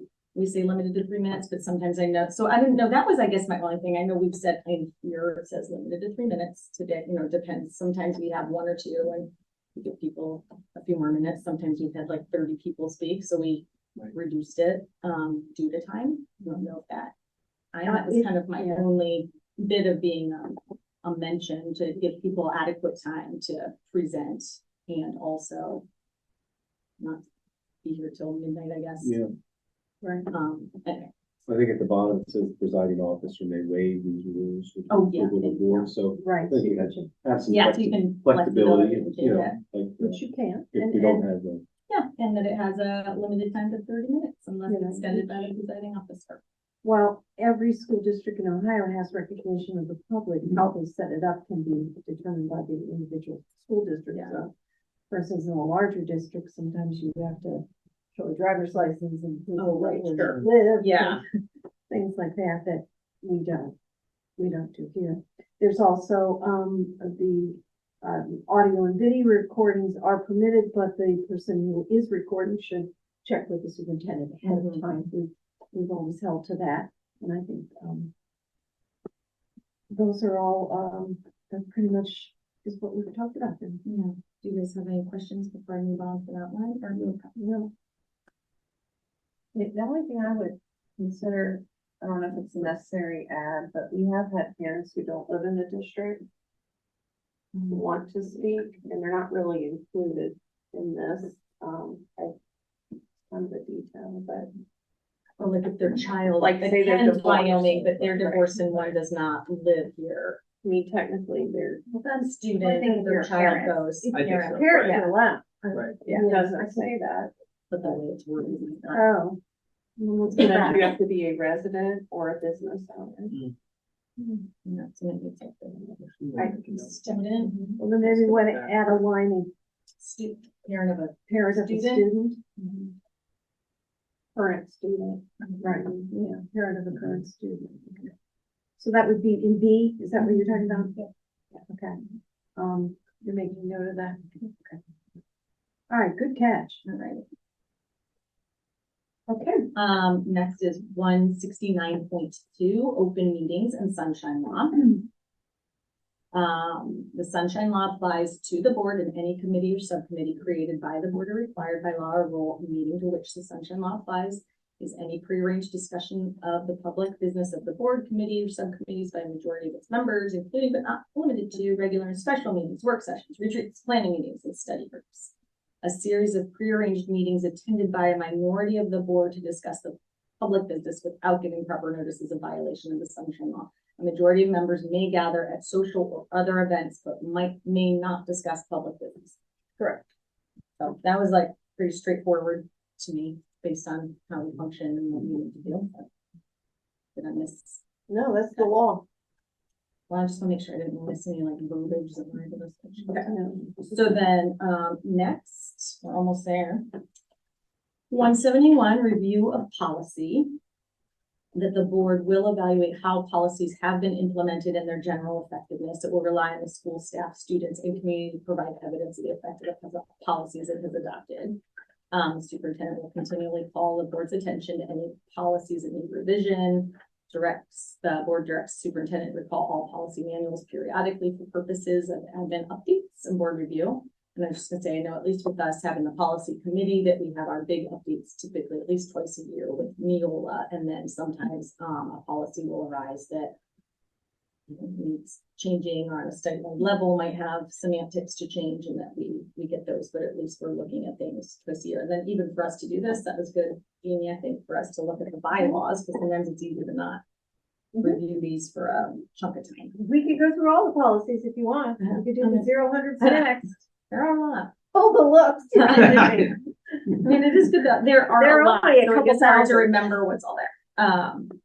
But anyway, the reviewing of policy is like subsequent to how we're doing this now, but that we have our bigger chunks, and you'll see in the agenda that we have a chunk to approve tonight and how that process works. Okay. You guys good? Okay. 171.1, review of policy educational resources. It will be the policy of the board to review its policies and procedures on educational resources on a continuing basis in order to keep them up to date. Well, that plays out both in our handbook Mm-hmm. that mimics our policies, and in the committee that meets twice a year. Or student handbooks, I meant. Yeah. Sorry. And philosophy and goals, the next Yep. one would play out in our Strategic. strategic plan and Yep. looking at the policy, planning and goal setting committee. For philosophy and goals and their review. Sorry. That's right. No, thank you. This is like pausing on me. I wasn't voting. Okay. And then 171.3, review of policy community relations. That we would review our policies on planned community relations on a continuing basis in order to keep them up to date. And that's worth taking a look at, I think. Mm-hmm. That would be a place where we might. Yeah. And then finally, 173, board officers. The president of the board shall preside at all public meetings of the board, call special meetings of the board, appoint all committees, sign notes, minutes, conveyances, contracts, and other legal instruments for which the president is called, assist in the preparation of the board agenda. The vice president shall assume and discharge the duties of the president in his or her absence, disability, or disqualification, and a committee chairperson shall call meetings of the committee, keep informed on developments in activities under the committee's jurisdiction, and report to the board or the committee. Anything we need to add? Anything to Right. Yep. Yes. All right. I I thank you very much. We have now gone through all of our bylaws, and that only took us 4 months. All right, thank you. Yeah. We are ready for board committee reports. The finance committee met this afternoon. Would you like to update everyone here? Yeah. Finance Committee met earlier this evening and we reviewed, as we do at every meeting, our salary and benefit analytics. Normally a report that we had no variances to report. We did have one small variance on the salary report related to supplemental, so we just walked through that. It was a very small variance, but we reviewed that.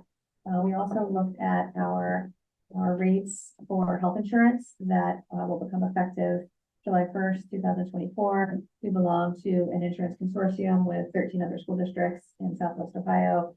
And that has proved to be an excellent resource for us in terms of procuring benefits for our employees. Just went through the process for health insurance, a very competitive process with carriers, and settled to GCIC voted to renew with Anthem for another 3 years. Our rates will increase 4.6%, which is really great with no plan design changes for our staff members. I had assumed 4% in the forecast, so really right on track with our forecast.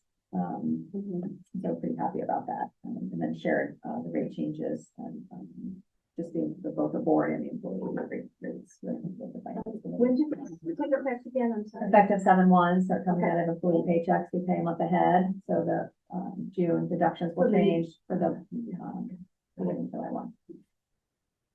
Then we also reviewed our spring settlement, and by settlement, I mean our property tax disbursement. Normally we received that in March, but if you remember, we discussed last month that there was a delay.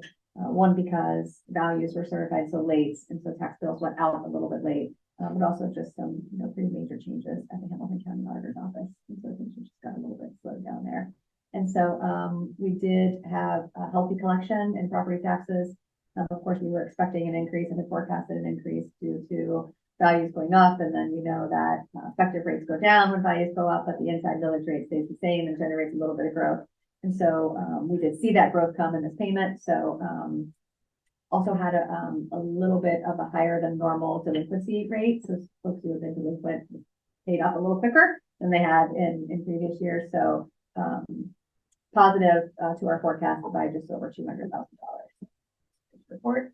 And then we also took a peek at last week's Finance Friday was related to enrollment. And we also talked about that at the planning meeting with the board. And so just again, talked about the importance of enrollment forecasting and how we use those enrollment figures to help provide resources, both staffing and materials and supplies. So just reviewed our process, how we forecast enrollment and the figures for. Since our finance committee members, besides Karen and I, representing the board, includes 2 members of the association. It was fun to share the information with them and show them just how incredible that those numbers are, that we can look ahead and see what the kindergarten would look like within the next time. I shared with them that normally when we do it in August, you guys are able to attend. I have said, Sandy and Ben are often available, but when we do it in the winter, you all are teaching. So it was good for them to do. Yeah, it was interesting. It's always fascinating. You can watch some of those big classes working their way through, and some of the small classes. Great, thank you. Citizens Advisory, since we just had our report, we'll follow up with a meeting. John and I are on Citizens Advisory. If there's anything you all want us to share with the members, please let us know, because it'll be a review, a culmination of our meeting. So please let us know. And maybe John, you and I should get together before that meeting to kind of go over all the 3 reports. Sure, yeah. And look at what we need to. Yeah, also a good opportunity just to think about future studies. Because I think they probably thought about that throughout the year while they're completing their study. Yeah. Well, we have a long list, but I think some things have worked their way to the top this year that really ought to be somehow considered for that study. Belonging, I'm sorry, the Superintendent Committee Liaison Reports, the Belonging Committee. We did have a meeting on April 10th, and what we did, we had 3 big items. One was to review the Belonging Inclusion Collaborative Plan for next year, trying to make sure that our plan is not just contained to the collaborative, but how do we get information out to the rest of the district? So we looked at different options for the plan for next year. We also talked about strategies to grow and diversify our candidate pool, knowing that we're in hiring season right now. We're entering that time. And so we're trying to do the best job we can with recruitment, hiring and retention practices. And so I think that work will continue, but it was a great conversation to talk about strategies connected to that. And then we review the current staff needs that we've got. So that we're keeping that front and center to our work. Okay, community engagement? I know, okay, you're probably gonna get a big list, but it's like the week of the concerts are starting, right? And the end of the Yes. year, there's gonna be so many things that I think Susan's gonna mention, but the, play, the middle school, musical play was this past weekend, and even community-wide, like the upcycle day, like all the things even just the city is doing for, greatness, like with the upcycle day and then yard collection, but just you see so many people out and about and really getting active with some of those things surrounding Earth Day is pretty great. But I think the main thing is going to be probably all the list that Susie's going to share in the final week here of school. Well, I'll put a plug in for drama, having gone to both the high school play and the middle school musical. They were both excellent. And growing, showing some change each year, some interesting things, very, very creative, very innovative, and just the energy level is, you walk out very happy and most enjoyable, and I hope that we can keep that momentum going, because we had over especially the pandemic years, we just, did some painting. Yeah. All right. Sports are kind of finishing up, right? I mean, we've got a couple people headed towards state sorts of things. They're still going strong. I was gonna capitalize also on the Golden Cowboy event. Oh, yeah. Always a nice, we've gotten to a routine of connecting with the group several times a year, and just to provide district updates, our students from the high school who are involved in the DECA program, like later on each of the two, just shared, as you heard earlier, great detail on their experience. So that was just a nice event. How many people were at the Golden Cowboys this time? We had 10. 10 or 11. Yeah. Yes. Yeah. And really engaged in what the student experience is, primary facilities update. We were speaking with them about that. We spoke about the CAC studies, which I think is valuable information for them to know the things that we're thinking about. We held it in the Champion Center meeting space, so some individuals have seen that space, some did not, and so it's always fun to show off that space that our students can perform in different kinds of ways. So It was the middle of testing, and they had just finished the Yeah. test, and I guess they let the high school kids walk into the football area, the first floor of it, and they're just walking around. They've got their, listening to something, and you can tell they're just letting it all out, just trying to find some kind of relief. They just kept walking in circles. It's incredible. Okay, facilities. Well, do you Oh, no, want- sorry. I'd like to No ask problem. Susan. Sorry. No, Your turn, sorry. Upcoming community. Looking forward, we do have a lot of opportunities for parents and community as a whole to get involved with the schools for the next month, starting tomorrow. Tomorrow, April 23rd, we've got the Tana Novak Memorial Bench dedication at Elm School at 3:50. So we'll be gathering to remember Elm School teacher Tana Novak and dedicate a bench in her name in the Elm School garden. Thank you to PSA for generously donating the memorial bench. Information session on next year's HBCU college tour program is at 6:30 this Wednesday, April 24th at the high school. Our next parent partnership series event will take place at 7 p.m. this Wednesday, April 24th at the middle school. Twice a year, we gather for a parent partnership series event on a topic that has been identified by parents, from feedback that we've gotten from parents, from parent advisory committee meetings, from PSA. At these events, we share information and then break into small groups based on school level for further discussion and learning in smaller groups. This Wednesday, we'll be focusing on student voice, two of the tools that we use to gather student feedback. So we'll be sharing results from the Prevention First survey, which was given to all 7th through 12th grade students last fall. Prevention First survey is administered every other year across the county and the region and gathers feedback on drug and alcohol use and other risky behaviors. We'll also share results of our youth group survey. Wyoming students in 3rd through 12th grade take youth group survey every year. It gathers information on a number of topics, including student engagement, academic challenge, culture, belonging, and more topics that are dependent upon grade level. So we'll share all of that information on Wednesday. Middle school strings concerts will take place on Thursday, April 25th at the high school. And then Sunday, the PSA Wheelathon is circling back around and will take place at 1 o'clock. Thank you again to PSA for that. Middle school band concerts will take place on Monday, April 29th at the high school. 4th grade parent meeting will take place on Tuesday, April 30th at the middle school, where Dr. Boshin and the counselors will meet with 4th grade parents to walk them through what the transition to middle school looks like. Also next week, we'll have high school music concerts with the band concert on Tuesday, the 30th, high school choir concert on Wednesday, May 1st, high school orchestra concert on Thursday, May 2nd, all taking place at the high school. Prior to the orchestra concert at 6 p.m. on Thursday, May 2nd is the senior arts reception. It'll take place in Pendry Lobby at the high school.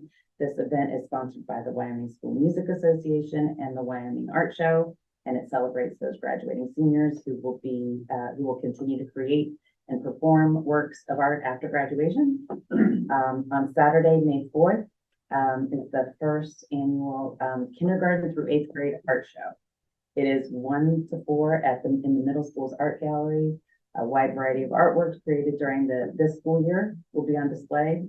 Visitors can see original artworks in clay, drawing, painting, and more from our youngest artists.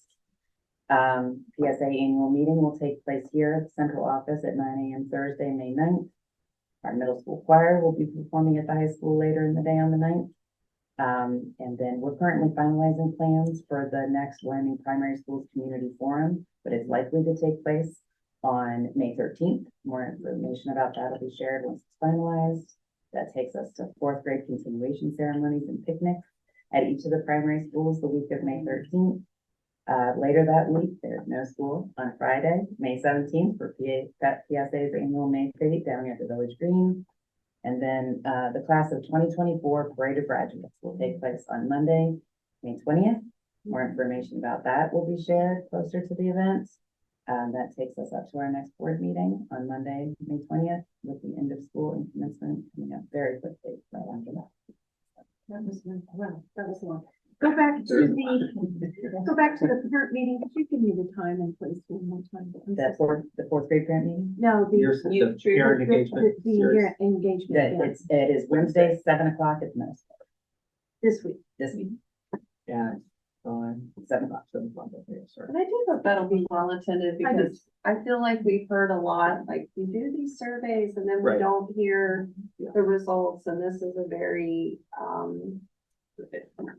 specific opportunity to not only hear, but if I understand it correctly, talk about the results. Like, are they breaking into small groups? Yeah, so the structure for those conversations usually is we have an expert, someone who really understands the data, speak to the audience on that data, helps them to understand what that shows, what it represents. And then that's exactly what we do. We want people to break up into groups. Typically, it depends on the audience, but typically we love to have high school families break up with high school and then middle school and primary just to share, the strategies that they use in the home. How do you handle these things?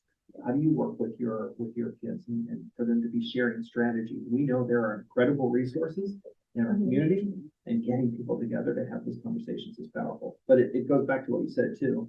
How do we do better about getting the data, the survey data out, so that when we take it, we're sharing what the results are and how we utilize those bits of information. Is this going to be recorded by chance, or I'm sure that's. I don't It's currently not, that's not part of the plan, and Right. it's kind of, it's a balance, and one of the things that we heard at the parent and community principal search focus group that we did this week is that people would like get people together in a room together. We went so hopefully people will show up too, but it was heartening to me to hear how much people valued an opportunity to meet together and not just access it online or something like that. So we are gonna move forward with that. Okay. Okay. The facilities committee? I'll share just a brief update. The primary facility steering committee met last week. During that conversation, probably the biggest piece that we did was to review the community survey that was completed by Talent Research. And we confirmed the direction of the survey and the direction from the Board of Education to move forward and create a master plan with 3 K-4 primary buildings on their current sites. And so that was really the biggest piece of the last board meeting and also the work of the primary facilities committee. And so now, as Susie shared, the work is to make plans for that next community forum to really set the path forward. To talk about what that process looks like. As Susie shared, we do have a tentative date of May 13th, not confirmed, but as soon as we do confirm that, we'll be able to get that out so everyone's aware of that. But it's an exciting time, so the community survey was very helpful.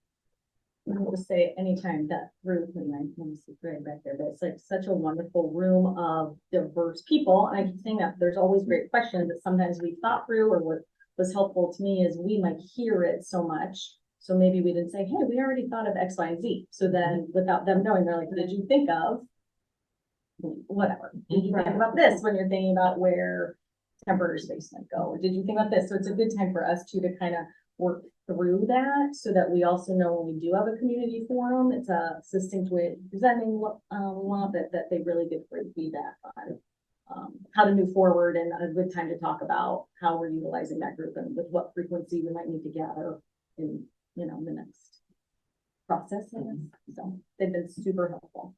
Great, thank you.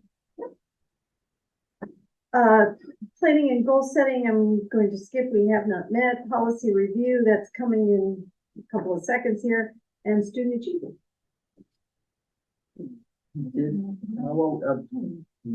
Last meeting, March 27th, I believe. And so we pulled our district leadership team together to review. We were doing some work on goals for the 24-25 school year. And so we pulled the group together to talk about those goals from a district level. And again, the plan is to make sure that those are pretty much in place before spring break, and then after spring break, buildings begin to create their specific goals and actions to support the students within their building levels. So we pulled together to talk about goals, and then we are continuing to work on the calendar, 2025, 2026 calendar. Yep. And so that's an ongoing conversation. Hope to bring a draft to the board soon.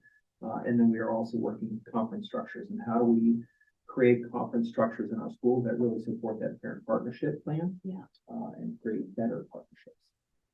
Are we looking to do a K-12 structure, or are we realizing that we have different needs in the primary and the middle?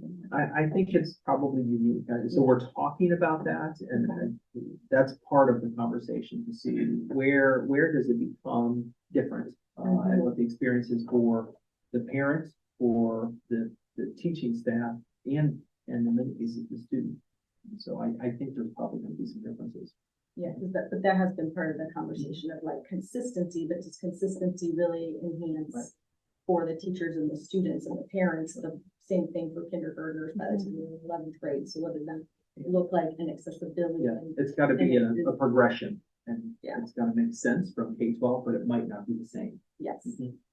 Right. Yeah. But also if it's not the same, we talked a lot about like helping inform parents of that transition too. Because I feel like for all of us, when there's a change, when you're changing kind of grades and buildings, you might expect it a certain way. So just like that whole conversation of what that looks like and how to enhance involvement. And better communicate the things how the system works, so that they're not unsure. And for transparency, how do we be transparent about what that looks like? How do you access teachers when you do want a conversation, whether it's conference time or not conference time? Yeah. Okay. Thank you. All right, the Board of Education report, we have a first read of 2 policies. But you? Yeah, it's really just, these are the policies that we kind of just had questions about, during our policy committee, and it's really just a word choice. We were clarifying the word choice about how that had to be delivered, if there was, particularly a termination, so we just got clarity on that to make sure it was not an and all encompassing, but there were options about how that could be delivered in the most efficient manner. Now, is that our change or was that, There was not really a change, we just were seeking clarity. I mean, it was about the just one process. word when you. Yeah. And so we were comfortable with keeping that as long as we just had the options. So it wasn't that you had to do all three, but it was you could do it, verbally or hand deliver it or electronically. Or email, okay, all right, thank you. Letter B under the Board of Education report is to approve policies. This would be a second read. Or has anyone heard anything that we would need to I didn't discuss? get any additional questions from round one, being on policy committee, you guys did. No, all right, well, under that understanding then, we have a motion to approve the Board of Education report. So moved. May I have a second? Second. May I have a roll call? Mrs. G? Yes. Mrs. Zoller? Yes. Mr. Broderick? Yes. Mr. Bellmeyer? Yes. All right, thank you. The, two policies will have a second read next month. All right, treasurer's report. Thanks, Jeannie. Item A, approval of the minutes from the regular meeting on March 25th, planning meeting of April 9th, and the special meeting of April 11th. Item B, approve the statement of revenues and expenditures for month ending March 31st. Item C, accept with appreciation the list of donations there from the foundation. Item D, the appropriation adjustments for the month of April. Items E and F, those are both related to our energy procurement. Hopefully you all saw the most recent update that came late in the afternoon. We did refresh that pricing. Yes. So, moving forward with some multi-year agreements there for both energy, electric and gas. And I just have a question. We work independently of the city. We are independently of the city. Always, right? Yes. Because the citizens in Wyoming are constantly being concerned about the aggregates that Yes. are either offered to us or we don't know about and let get past us. Yeah. So we're really often on a different place. We are off in a whole different place. Got it. Okay. Item G is this is an annual piece, our workers' compensation group rating program. If you remember last year, we switched to Sedgwick. They've done a good job for us.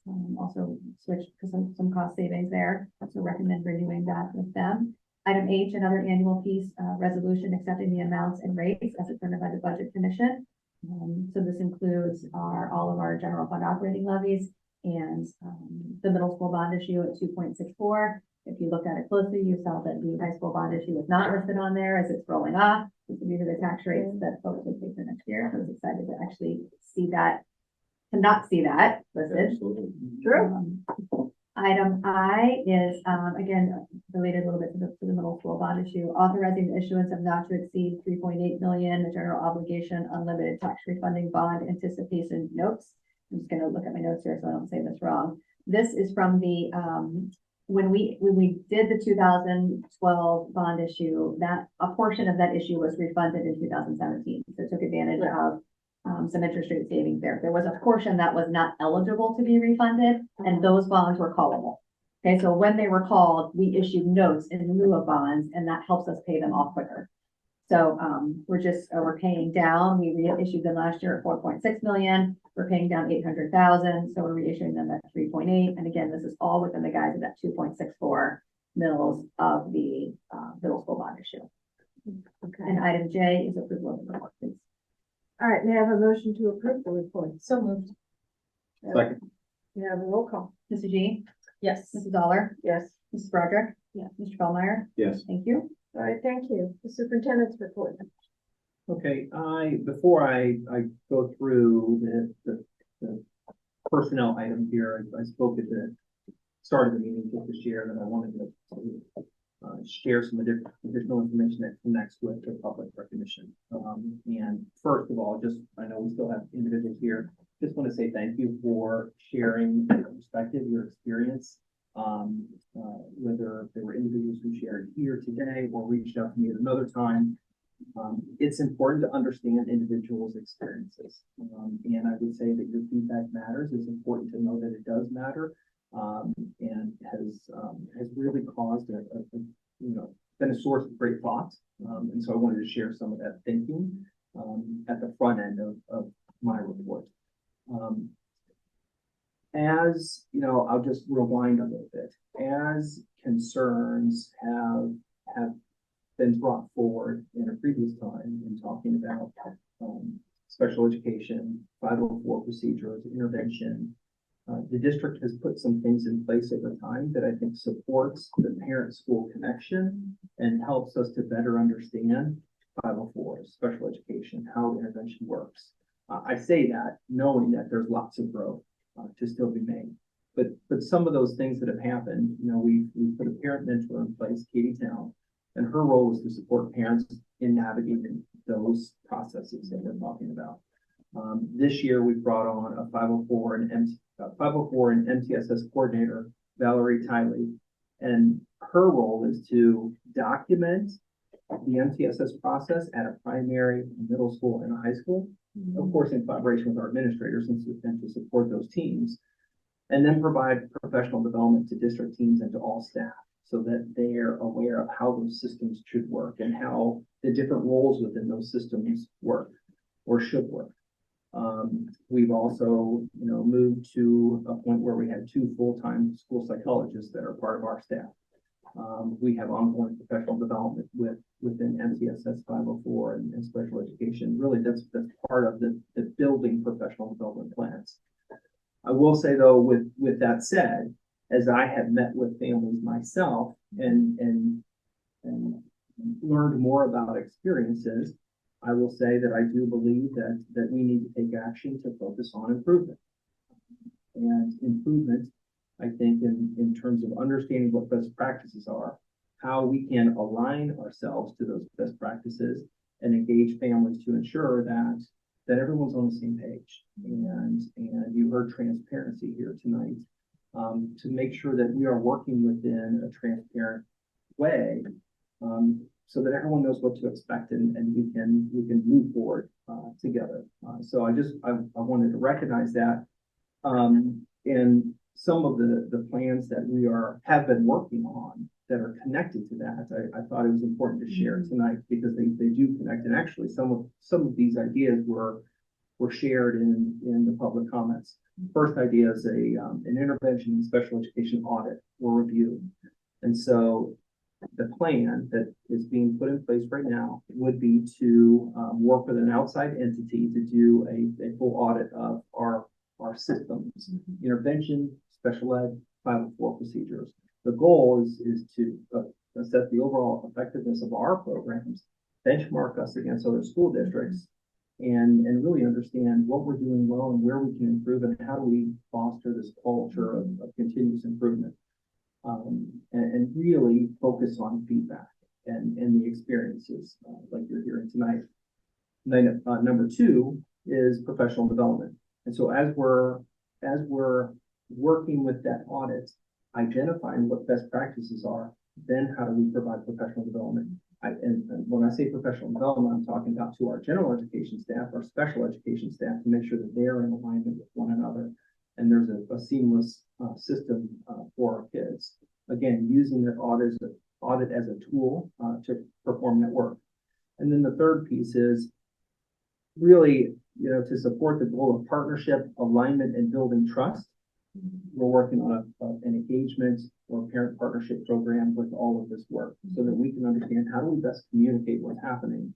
How do we learn from our families as to how we can be the best that we want to be to support kids, and provide that transparent system that we talked about.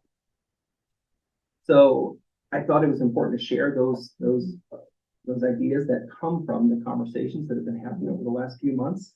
And our goal, you know, as we move forward, really is to create systems for those areas of intervention, 504s, and special education that enhance the experience for kids and align us all around what we feel the vision should be around those systems. And so as I talk with other people, it doesn't matter if it's the superintendent, a teacher, a parent, the director of pupil services, we all have to have a common vision for how those things should work. And then when we get to that point, we can hold ourselves accountable for that work. So I thought it was just important to share that information because it's what's being worked on right now. So that when we get to the summer and we get to next school year, we're digging into that together. And it obviously connects with some of the feedback that we've heard tonight. Were you, in your parent partnership, was there, I can't remember if you mentioned, was there a talk of like a focus group as part of, would that be part of an audit? Yeah, that would absolutely be part of the audit, yes, yeah. Mhm. Okay. Run by the outside source. Mhm. Yep. Okay. Yep. Because I'm hearing so many different stories. I need to know, I need to get us all on the same plane with this. When you talk about the best practices as one of the things, identifying the best practices, like that I guess is one of those things that I need to, I'm hearing so many different things Yeah. that come up against each other Yeah. too. Yeah. And, Well, and something I heard tonight too, data. How can we utilize data and look at data and understand what that means for our system? I think that's another important piece of And it. I wouldn't expect you to address that right now, Right. but I am interested to Yeah. know what it means that we're at the bottom of percentage of services used. Right. So like, Right. I don't necessarily know that's a bad thing, but it Yeah, seems like it's important to in understand. it, right. conjunction with some of what we're hearing, that is, could be an important piece of data. And, you know, we have each talked to people as well, and I have to say, you know, I feel a couple of ways about some of the things in the swirl. One, you know, I can hear the frustration, in the comments and the heartbreak tonight. You know, sitting down and talking with someone and hearing their story was very moving to me. And it makes me want to do make it be the best that we can be as a board member. Somewhere along the way in all the swirl, Facebook, you know, I've heard the board has directed this person to offer as little as possible. That is patently false. That is just false. And we don't, there's just no way that that is part of the equation that a board, first of all, that we can have the power to direct. We want as little as possible to be spent on special services. Just to state for the public, that is where we stand. Well, I am the board, Trista, we are the board, and I am speaking to say that is our position. And we care very much about partnering, to make this better. Me personally, I don't know that, I would like to see I'll put it this way, I would like to see us partner to make it better. And I don't know, firing one person from a board standpoint is going to do that. So, you know, I think there's more to discuss, and I appreciate your plan. And I know I'm going to be really interested in following where this goes, because we have said as part of our pillars, we want to meet students where they are, and that we value all students, whether they're high on the ladder or below. And if that's not happening in practice, we absolutely need to fix it. So. And data, the data again, and because, you know, some of the things that we've been presented with are at odds with some of the other things we've heard too. And I know that we have audits annually of our 504 and IEP. I mean, that's part of the law that someone is looking at them, correct? So you know, let's maybe pull some of that data as well to compare. The other thing I'm thinking of is the professional development. I mean, I presume when you talk about PD, you're talking about the fact that, say, for instance, we used our government ESSER money to train every single one of our primary general ed teachers in Orton-Gillingham. Yes. And have made it a point of, as we hire new teachers, They're also brought on board right away. So that would be the sort of PD you're talking about, right? Yeah, well, and it's the systems that are created. And so how does a 504 system work when you're going through the evaluation process? What's a teacher's role? What's the administrator's role? Right. What's everyone else, whoever's on that team, what's their role? to ensure that the system is working the way in which it's intended to work. Almost codify it, because Yes. then as we have turnover, Yes. we, new personnel come in and know exactly where to Sure. place themselves.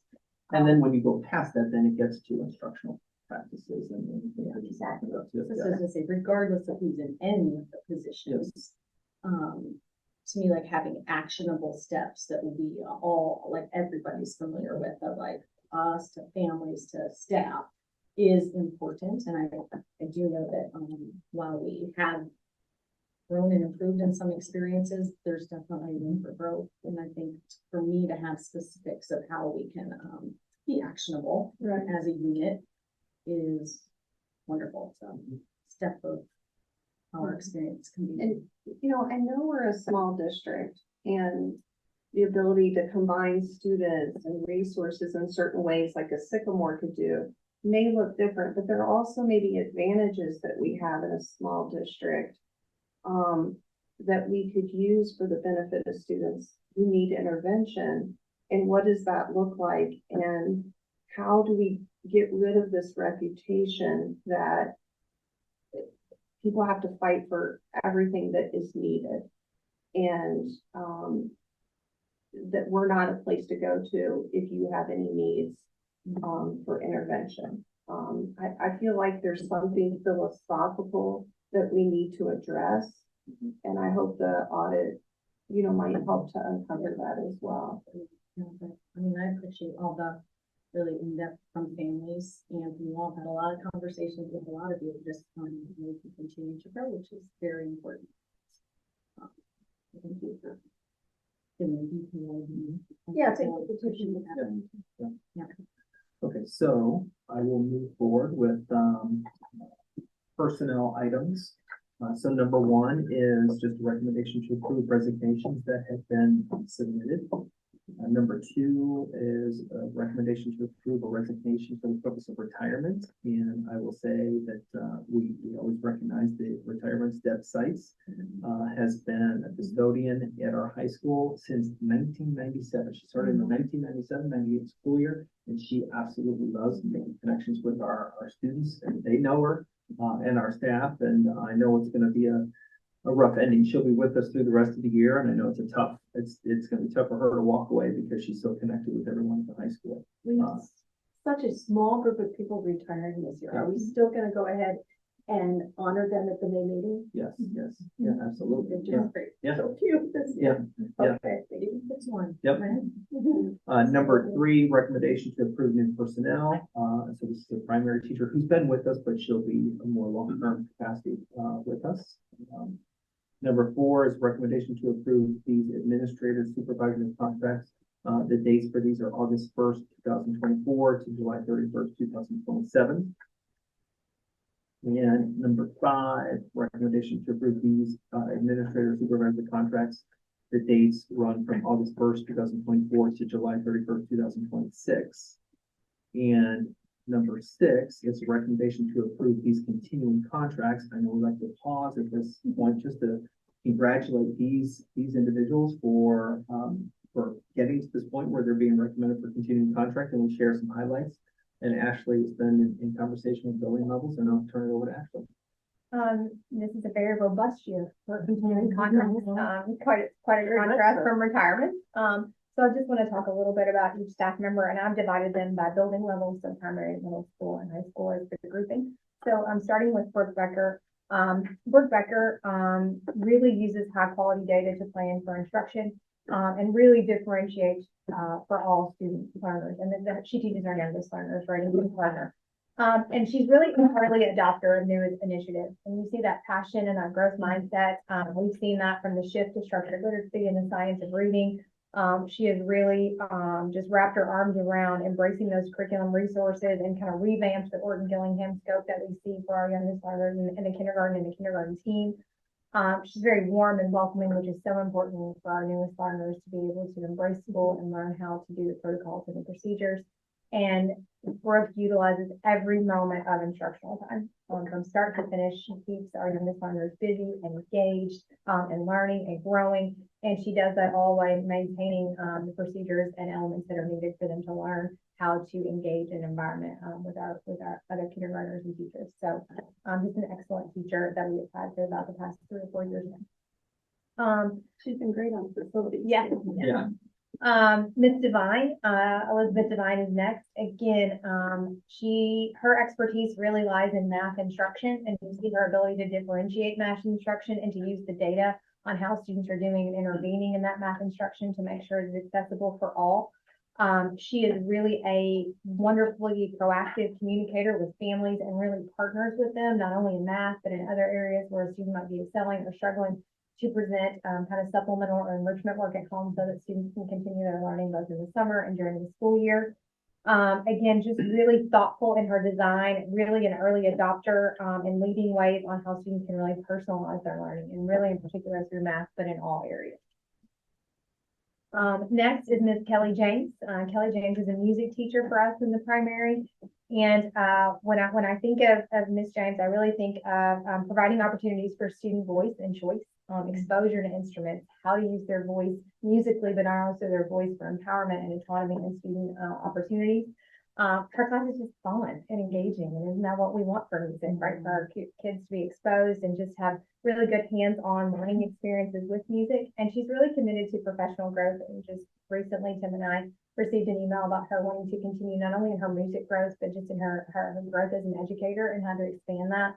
I'm taking some PD on growth mindset, right, which is a really awesome opportunity. Just again, taking music and making it really interactive. She has an interactive Canvas page for all of her primary students and families to interact with. And she's really intentional in reaching out to community members and different diverse backgrounds to bring those opportunities into the classroom to expose students to a variety of musical experiences, which really contributes to that fun and engaging learning environment that our children are exposed to. Next is Miss Crimer. Miss Crimer, Jennifer Crimer, all group instruction. If you have ever been in Miss Crimer's room, she is always running different groups and managing, and I mean this word in the best way, managing the chaos of a primary classroom. She's really committed to her own professional growth. She has a reading endorsement and a gifted endorsement that she brings to the table as well. And you can see that additional training in like her observations of her lessons and how she's able to handle small groups.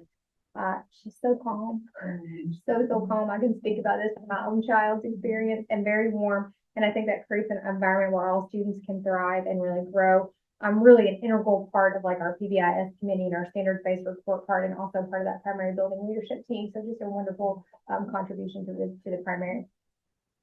And then last but not least on the primary list is Marta Stewart.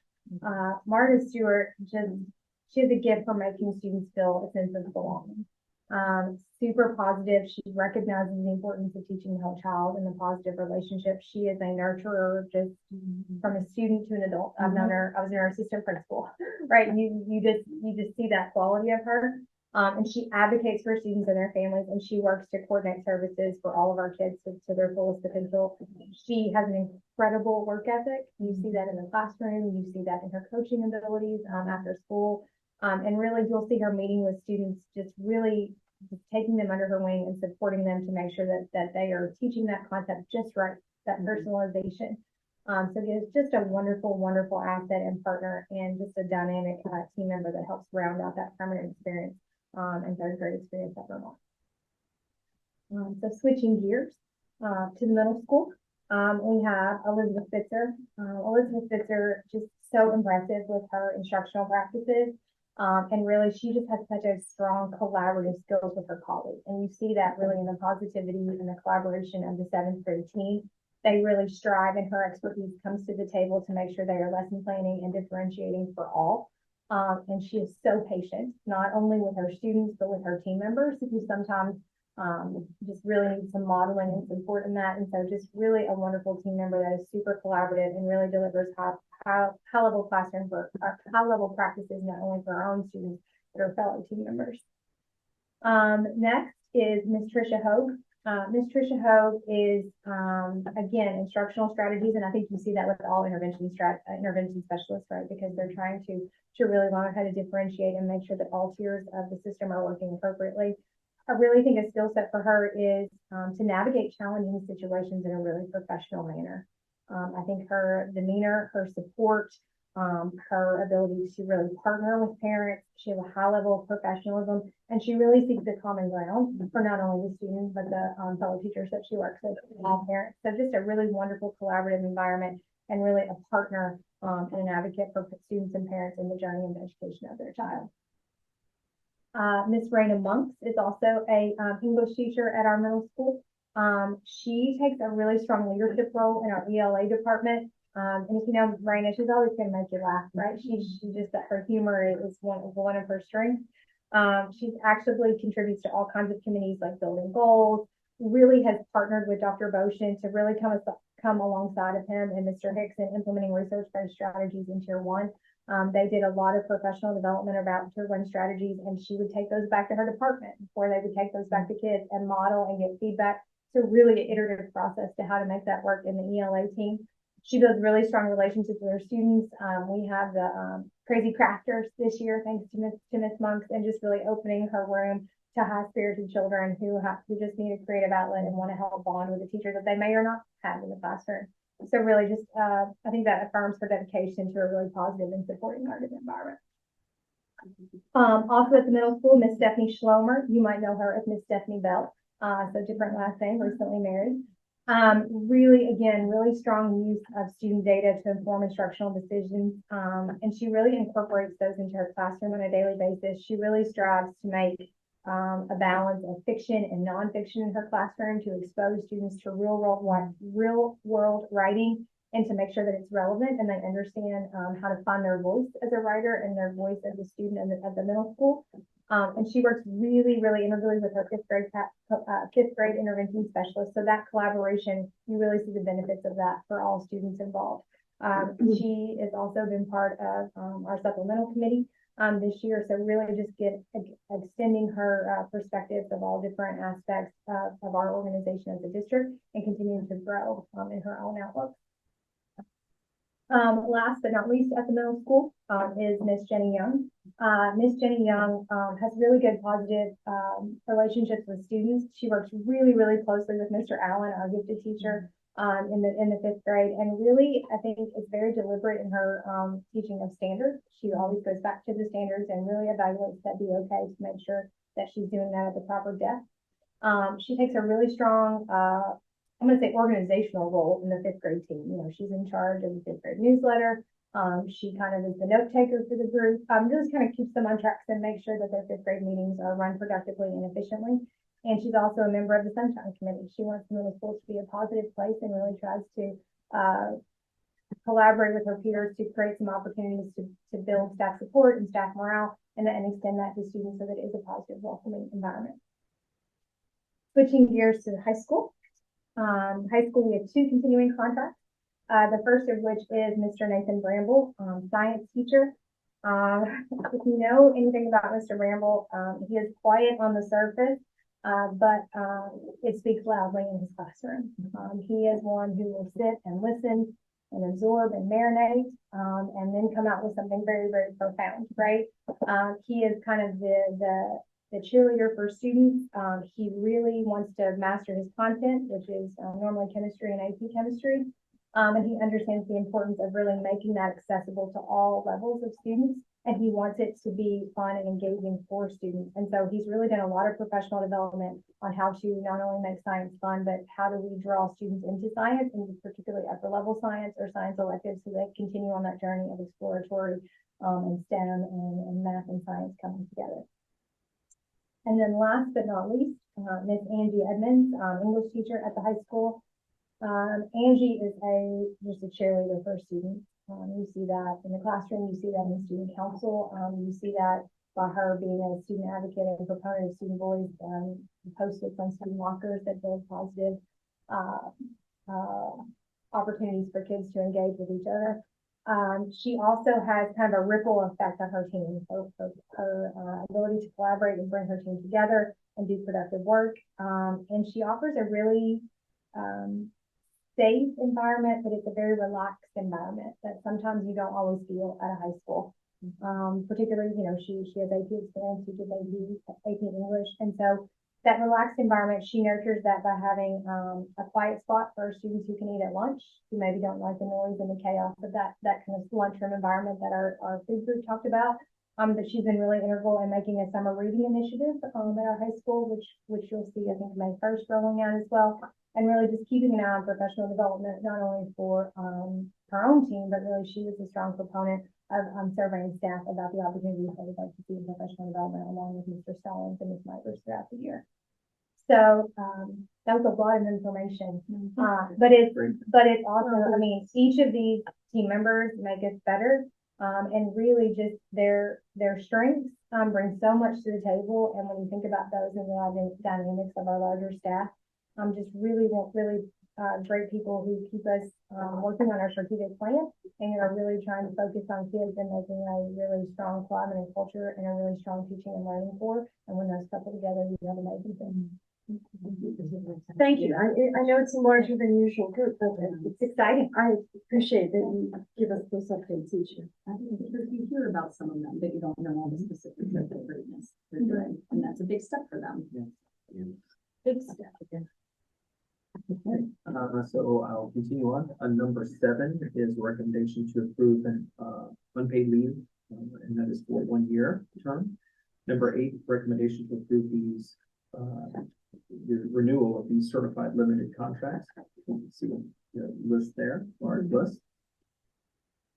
And number 9 is recommendation to approve these athletic supplemental contracts. Number 10, recommendation to approve an athletic volunteer. Number 11 is a recommendation to approve these staff members whose children will be attending Wyoming City Schools next year. Number 12, recommendation to approve pay for this individual who supported the kindergarten welcome day process, which is a great process. We really built a wonderful plan. And then shifting gears a little bit, item B here is a recommendation to approve a summer clinic, and this is the youth cheer clinic. Item C is recommendation to approve 2 overnight field trips. And so the first one is the Model UN Conference, and you can see that this is scheduled for October of next year. And ahead, great opportunity for students. And then the next one is the Science Olympiad State Tournament, and that is coming up very quickly this week, and that's in Columbus. And item D is recommendation to approve the contract with Hamilton County Developmental Disability Services, and that is a contract to support students that have some pretty intensive programming needs. Item E is a recommendation to approve the annual Hamilton County Educational Service Center contract. Which is decidedly lower than it has been in previous years. And then items F, G, and H are all handbooks, and so that's the primary, middle school, and high school handbooks that are recommended for your approval. And that is it for my initial report. With very few changes, could I have missed something? No, I know. We have worked really diligently Over the last several years. Yeah, right? to really align. And this year I think is kind of the fruits of our labor. You're seeing that. I think the biggest section was under we call it illegal substances, drugs and alcohol section. Really just adding one more delineation to that so that there is a really clear demarcation between possession, usage, and selling and distribution. There was a little bit of murkiness between possession and usage last time, and we really need to divide that out and make sure that it stair steps appropriately. And so now, because I think we do have good alignment, next year will be some opportunity to really delve into some topics further and look at like research-based practices, whether that be cell phones or whether that be dress code. Really to do almost like a little mini maybe CAC study of our own on some aspects of the handbook about how we want to maybe see that evolve in our philosophies around different things. That'd be great. We had to kind of come together to then be able to do some really in-depth deep dives around them.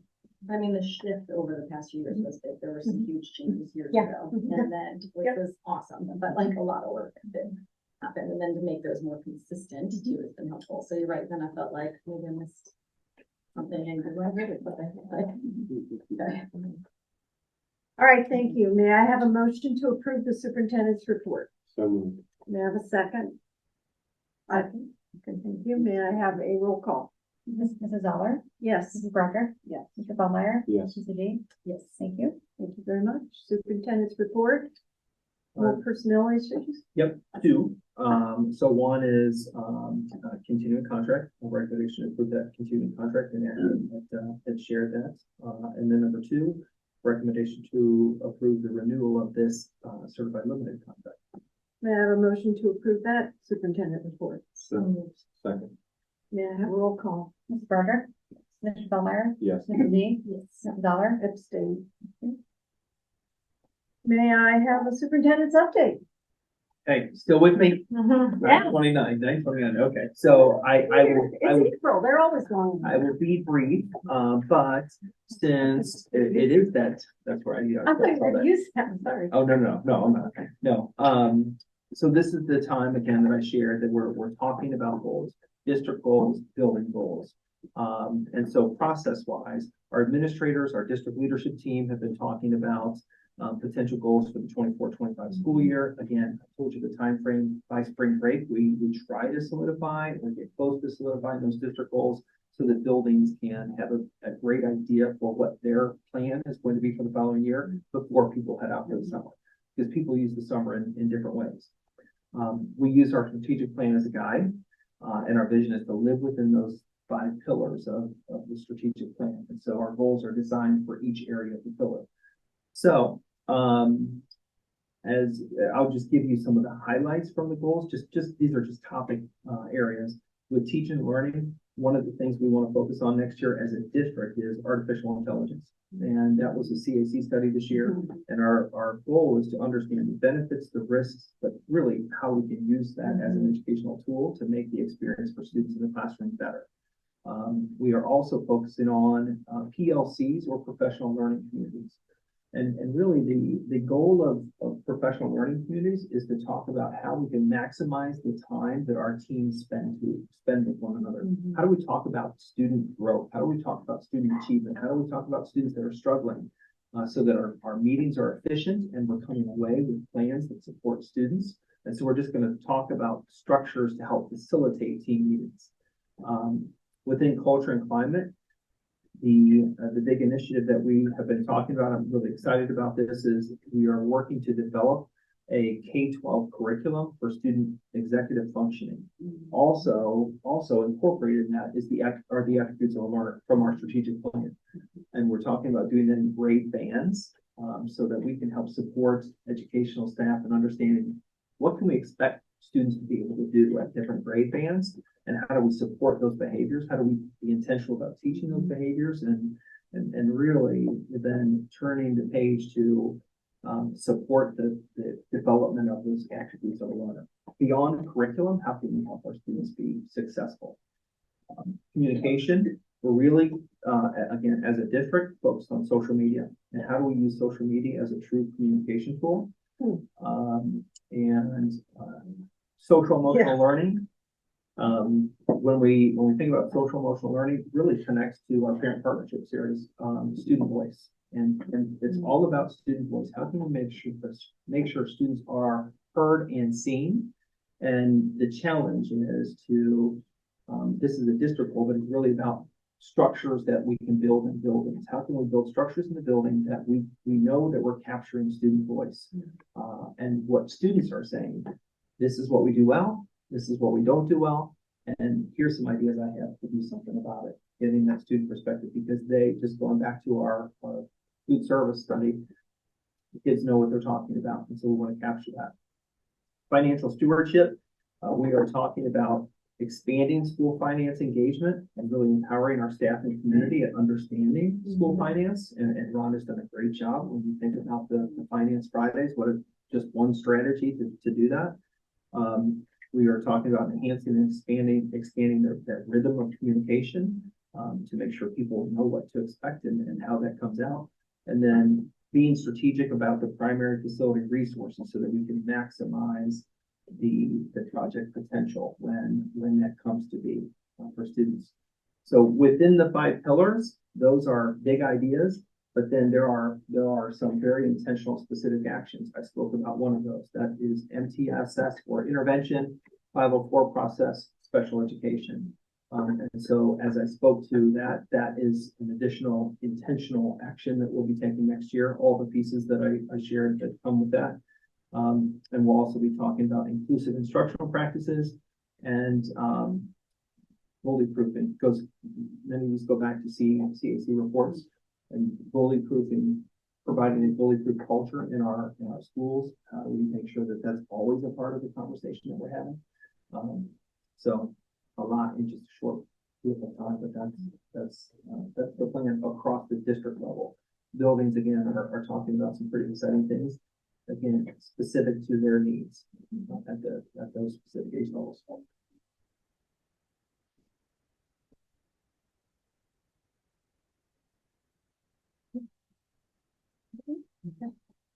All right, well, thank you very much. Okay, well, then I guess we have finally come to the end. May I have a motion to adjourn? So move. Second. May I have a roll call? Mrs. Bellmeyer? Yes. Mrs. G? Yes. Mrs. Dollar? Yes. Mrs. Berger? Yes, thank you. This meeting is adjourned.